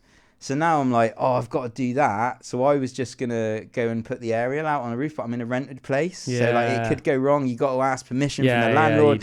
What if you break a tile in that? So like I rang my dad. I was like, oh, I got Starlink. I've just like got it half price, and he's like, all right, you're going to ask your landlord. I was like, no, I'll just go out and put it on the radio. In my instant thing is a bit like, I'll just do it, like, it'll be all right, you know. But it's like, nah, you should probably ask your landlord. Yeah, it's not your property sort of thing. But, that's hilarious. That is hilarious. Right, Zeus, before the end of the show, let's get to know you a little bit better. Oh. Yeah. All right. Oh. Yeah. What's your favourite pizza? Pepperoni. I knew that was the answer. I actually have a friend, a workmate, who likes pepperoni pizza, but without the pepperoni on it. But he doesn't like margarita. Do you know what? No. Do you know what? I can kind of see that because I'll tell you what annoys me is like if somebody says, "What pizza do you want?" and I say margarita, and then they buy a pepperoni, and then they're like, and I'm like, I want a margarita, and they're like, yeah, but you can just pick off the pepperoni. I'm like, no. Because it tastes different. You might have technically made it look a bit like a margarita, but it's still been cooked in the sausage juice. Yeah, you can taste the salty sausage. You can taste the salty sausageness. So he gets a pepperoni, but then takes off all the pepperoni. Yeah, whenever we go to Greg's, he'll always buy the pepperoni pizza and then take the pepperoni off. That's very interesting. Yeah, he likes the pepperoni juice. Yeah. That is interesting, isn't it? Yeah. I could get on board with that actually, but I like the pepperoni as well. Yeah, I like that. Yeah. To me, it's like You know, I can see that though. Fair. I think that's fair enough. Yeah. What would you say are your top 5 favourite movies? Top 5 favourite movies? In no particular order, because I feel like it's too hard to... Terminator 2 is definitely going to be in there. You cheeky lover lucky boy. Little boy. You cheeky lover. Cheeky lover. Later, you lucky little There's boy. one thing I say about him, he's a cheeky lover. Honestly, that's what everyone says about me. He's a right cheeky lover. So in all the different places. Cheeky. Terminator 2, Wayne's World. Oh yeah, hell yeah. Speak my language. Can I like include like a collection? Yeah. Okay, the Dark Knight trilogy. Right, banging. That's up there. Banging. The Matrix. Oh, nice. Yeah, one is by far the best. Yeah. Don't you think? And I'm gonna have to just go with one, even though I'd like to say more, but Dumb and Dumber for like Jim Carrey films. Yeah. Dumb and Dumber. That'll be my 5. I'm going to go for that.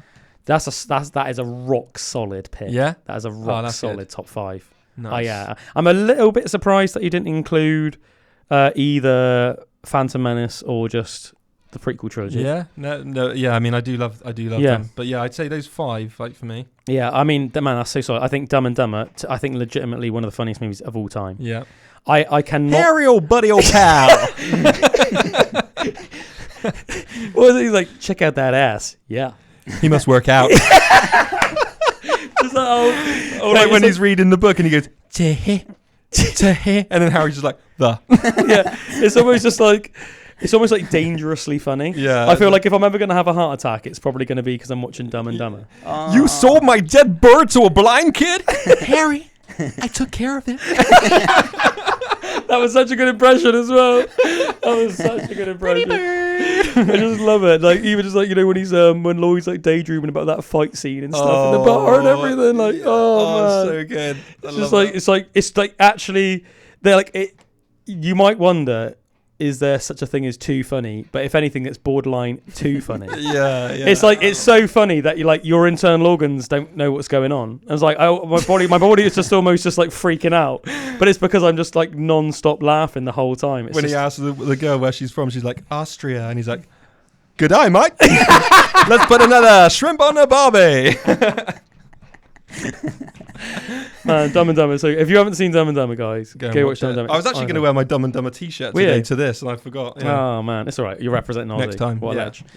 ledge. Yeah, Matrix, the first Matrix. To this day, I think one of those movies that I remember I bought it on VHS. Me too. And man, I must have watched that movie. Did you have a cool 100 box to your times. VHS where it was a little bit like 3D, like it came out a little bit? I don't think so. Oh, no, man, you must have had. You must have had some limited edition one. I had a box standard one.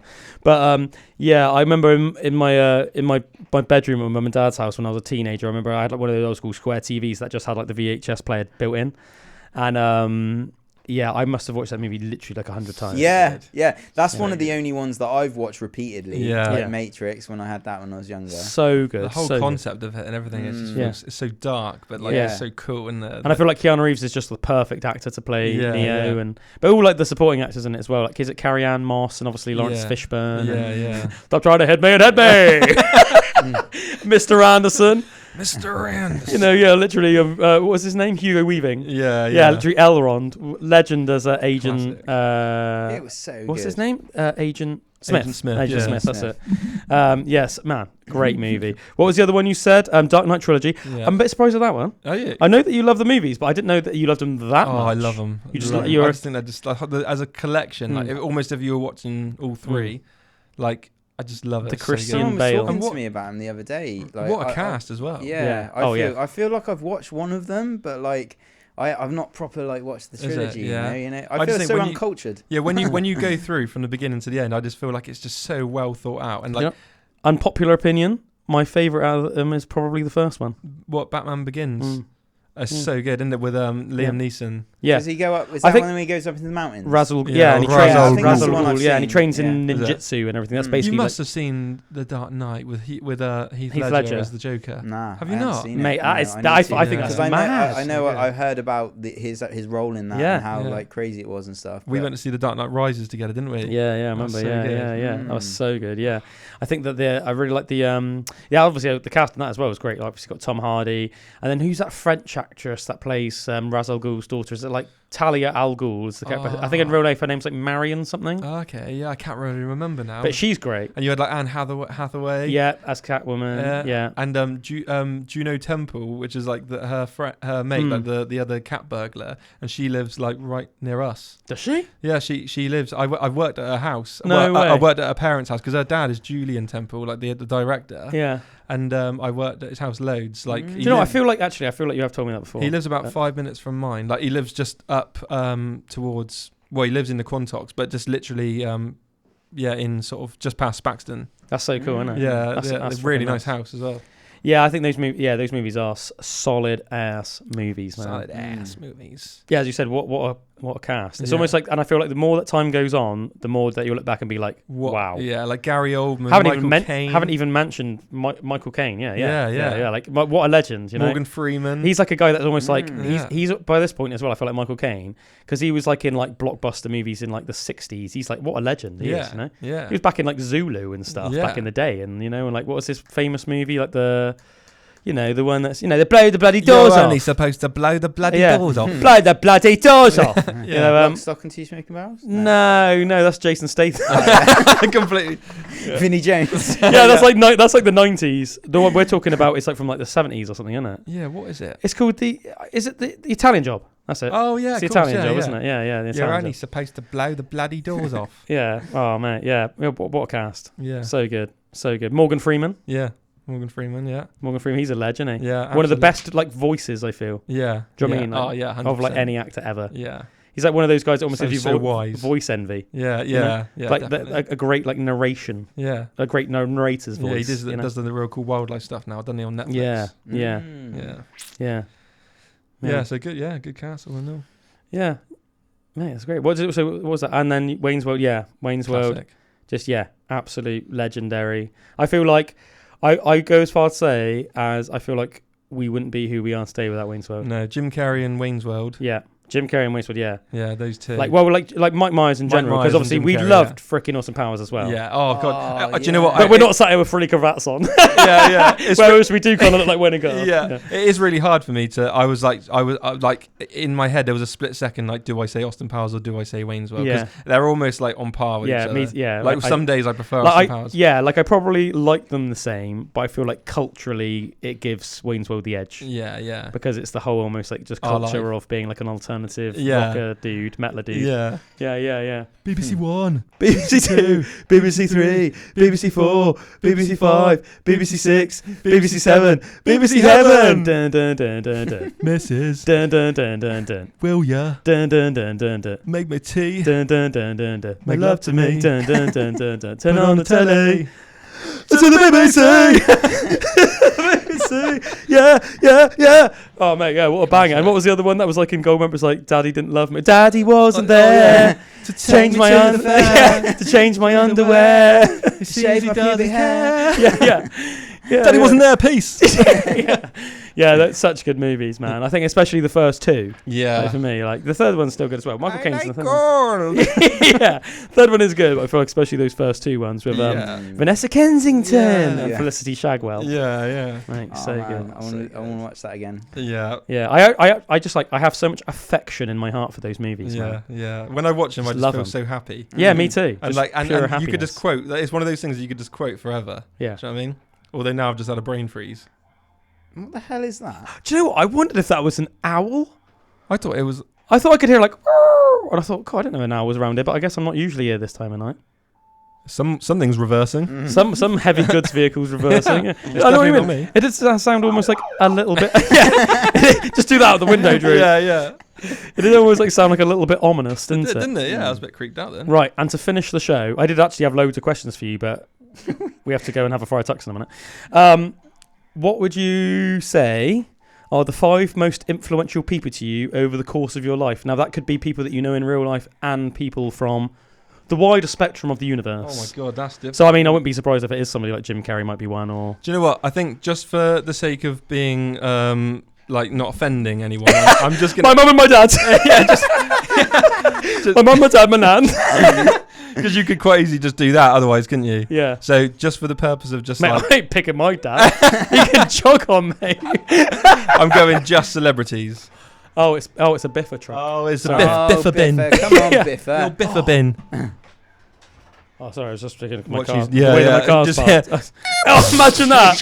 If it was like so used to coming here at this time of night and nobody's there. Oh, that would suck, wouldn't it? Oh, that'd be just watching it live on air. oh my God, written off. So you were saying? I'm going to say Jim Carrey. Jim Carrey. I'm going to have to say like James Hetfield and Chester Bennington, aren't I? Because those two. And Freddie Mercury, actually. I feel like you have to. So that's already 4. Because that's my 3, like my 3 sort of biggest musical influences. Jim Carrey obviously, most people don't remember, didn't know you, when you were in your Freddie Mercury era. but I can tell people that I remember how much of an influence Freddie Mercury was on you, basically. Yeah, like Queen in general. Yeah, like but you just freaking. I mean, you were always prancing about saying, "One thing called love."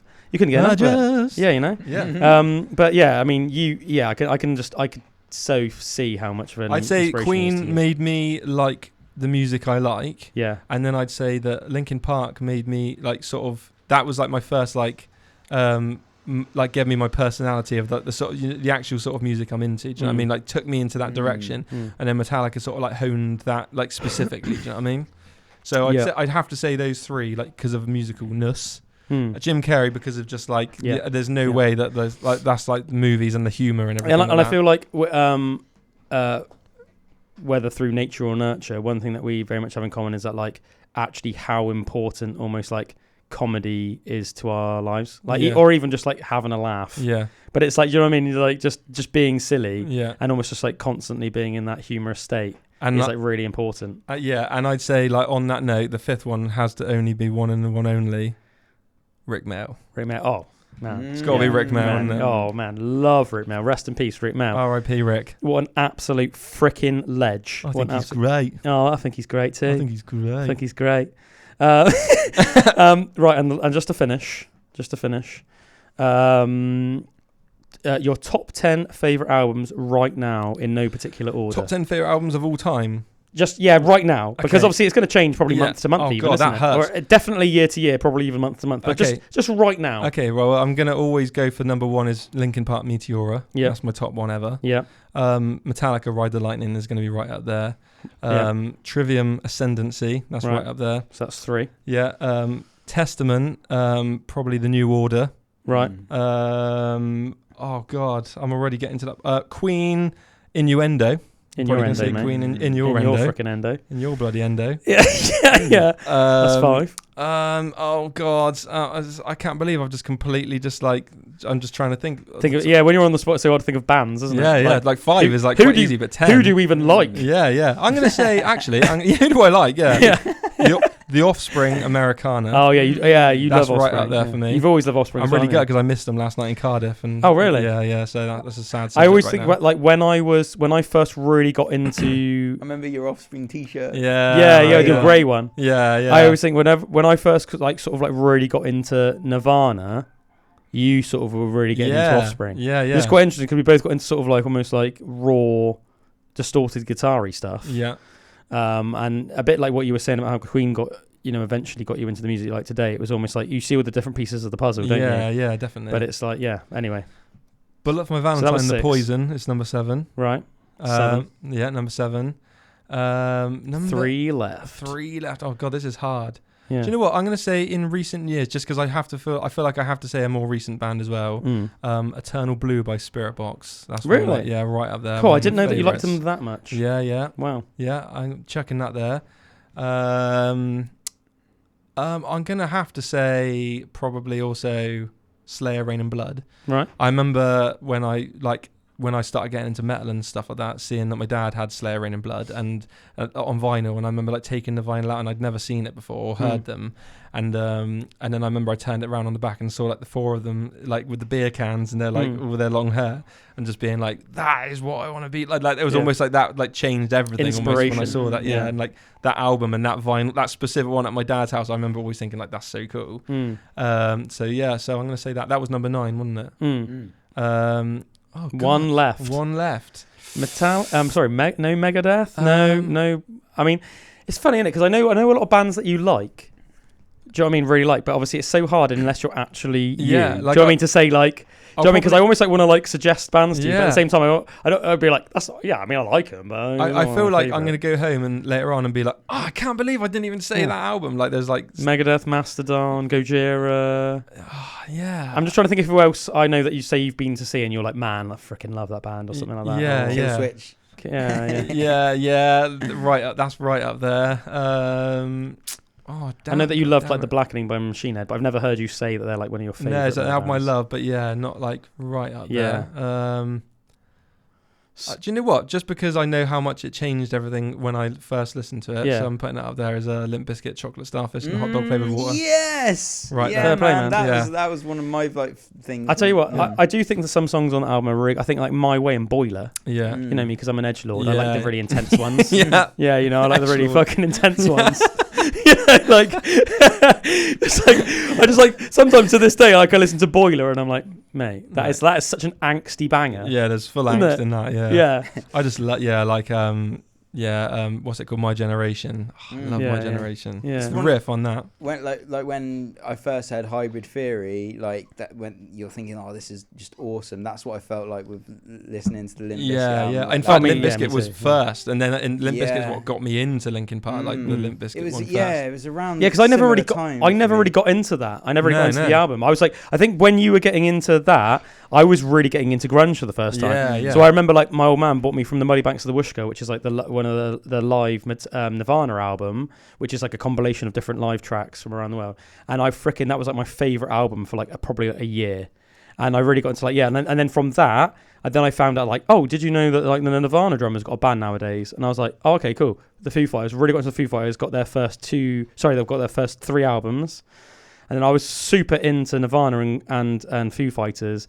And then we both really got into Hybrid Theory like the moment it came out. Yeah. I remember like the first time I heard One Step Closer, which was the first single they released on Hybrid Theory. Yeah. I remember it instantly, like heard it once, boom, I love that band. You got into them before me, I think, because really? because the first song I heard of theirs was Crawling. There you go. And I didn't like it, and I was like, who is this like soppy, like little baby face annoying singer, like screaming at the thing? Edgelord, yeah. And it really, I almost saw like the Fred Durstness where he's all like, and I was like, oh, that's pretty cool. Whereas I sort of saw Chester, and I thought like he's just whining. And it's so funny because I was almost like the opposite. I was almost like, who's this douche? Just like most people probably were. Yeah. I just thought like I almost thought, who's this like douchey, like overly like cocky guy? Yeah. But then, like, I remember In the End came out, and I was like, that is catchy as hell. And then I went back and heard One Step Closer and Paper Cut, and I was like... Nowadays, all my favourite songs on that album... I think that whenever you're into a band enough, it's probably going to end up this way, but all of my favourite tracks on that album aren't the singles nowadays. No. Yeah, do you know what I mean? I just think, so many great songs on that album. But I love, like, With You. I think With You is... And some of the riffs on that are, like, legit heavy. Yeah. Well, do you know what? Like, funny, when we were thinking about doing a song today, I was going to say, like, should we do, like, Pushing Me Away? Oh, yeah. And I was thinking, I would be up for that. Because I thought that would lend itself quite well for, like, acoustic. Yeah. And I was going to say, instead of me having an acoustic, I might play, like, a piano bit. Mate, that would have been... And then you guys play acoustic. That would have been freaking sick. But so that's what we should do at some point. Yeah, we should. We'll set up the other room, and we'll actually, like, treat it like a little... We'll do a few. Do a few tracks. Because I used to know that on piano. We'll do like 4 songs. Yeah. And then even if we like all like switch it up, like on some of them you're playing guitar, and another one we've got a cajon. I don't know if you've ever had a go on a cajon, but I know you love rhythmic stuff. It's like a drum basically. Oh, nice. But you sit on it and it's like, is it? Oh yeah. But it's like amplified. Like Chris Baker. You can plug it in. Yeah. It's super fun though. Yes, it's a cool ass instrument anyway, man. But yeah, we should definitely do that. Just that opening riff, that dun dun dun dun dun dun dun dun dun dun dun dun, and then it goes into that cool like. Yeah, banging. What else is what are the other tracks I love off that album?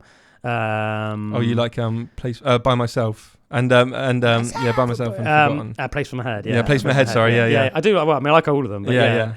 I think that's got so much energy, and like the build up and the intro and everything is so good. You guys used to always rap that in school. Yeah. I watch at the moon sits in the sky in the dark night. When like they played that one this year when I saw them at Wembley, and like the amount of like they do that clean bit and then it goes dun dun. Yeah. And then he like literally waited for about 30 seconds and just walked through the crowd, and it was like all the crowd was just singing, and then it was like, I watch at the moons, and it all kicked back in again. It was like such a cool like suspense. When it does kick in after that sort of like bridgey bit where it's like dun dun dun dun dun dun dun dun dun. When it kicks back into that is so good. Yeah, I am so sick of the tension, sick of the... When it's like, but with all that, it's like, when you listen to that, you're like, ah! Yeah, that is... like, that's so good, I'm gonna kiss! Just like, yeah, oh man, so good. Right, we're gonna have to leave it there, folks. We got to go eat some chicken. Chickens are cooling. Yeah, man. Some spicy ass chicken. Literally. Drew's gonna have a spicy ass tomorrow because he can't handle his hot sauce. But and that's the coleslaw. Yeah, cheers everyone. Thanks for coming on, man. Zeus. Cheers, man. Thanks for having me. No, it's been I don't even know what we talked about, but it's flown by. Yeah, mainly about Youngblood and Opeth and stuff. But yeah, cheers guys. You've been listening to Pandora's Box. Please go give us a follow and a like and subscribe and stuff on all forums. We appreciate you. We love you. We'll see you next time. Ciao, man.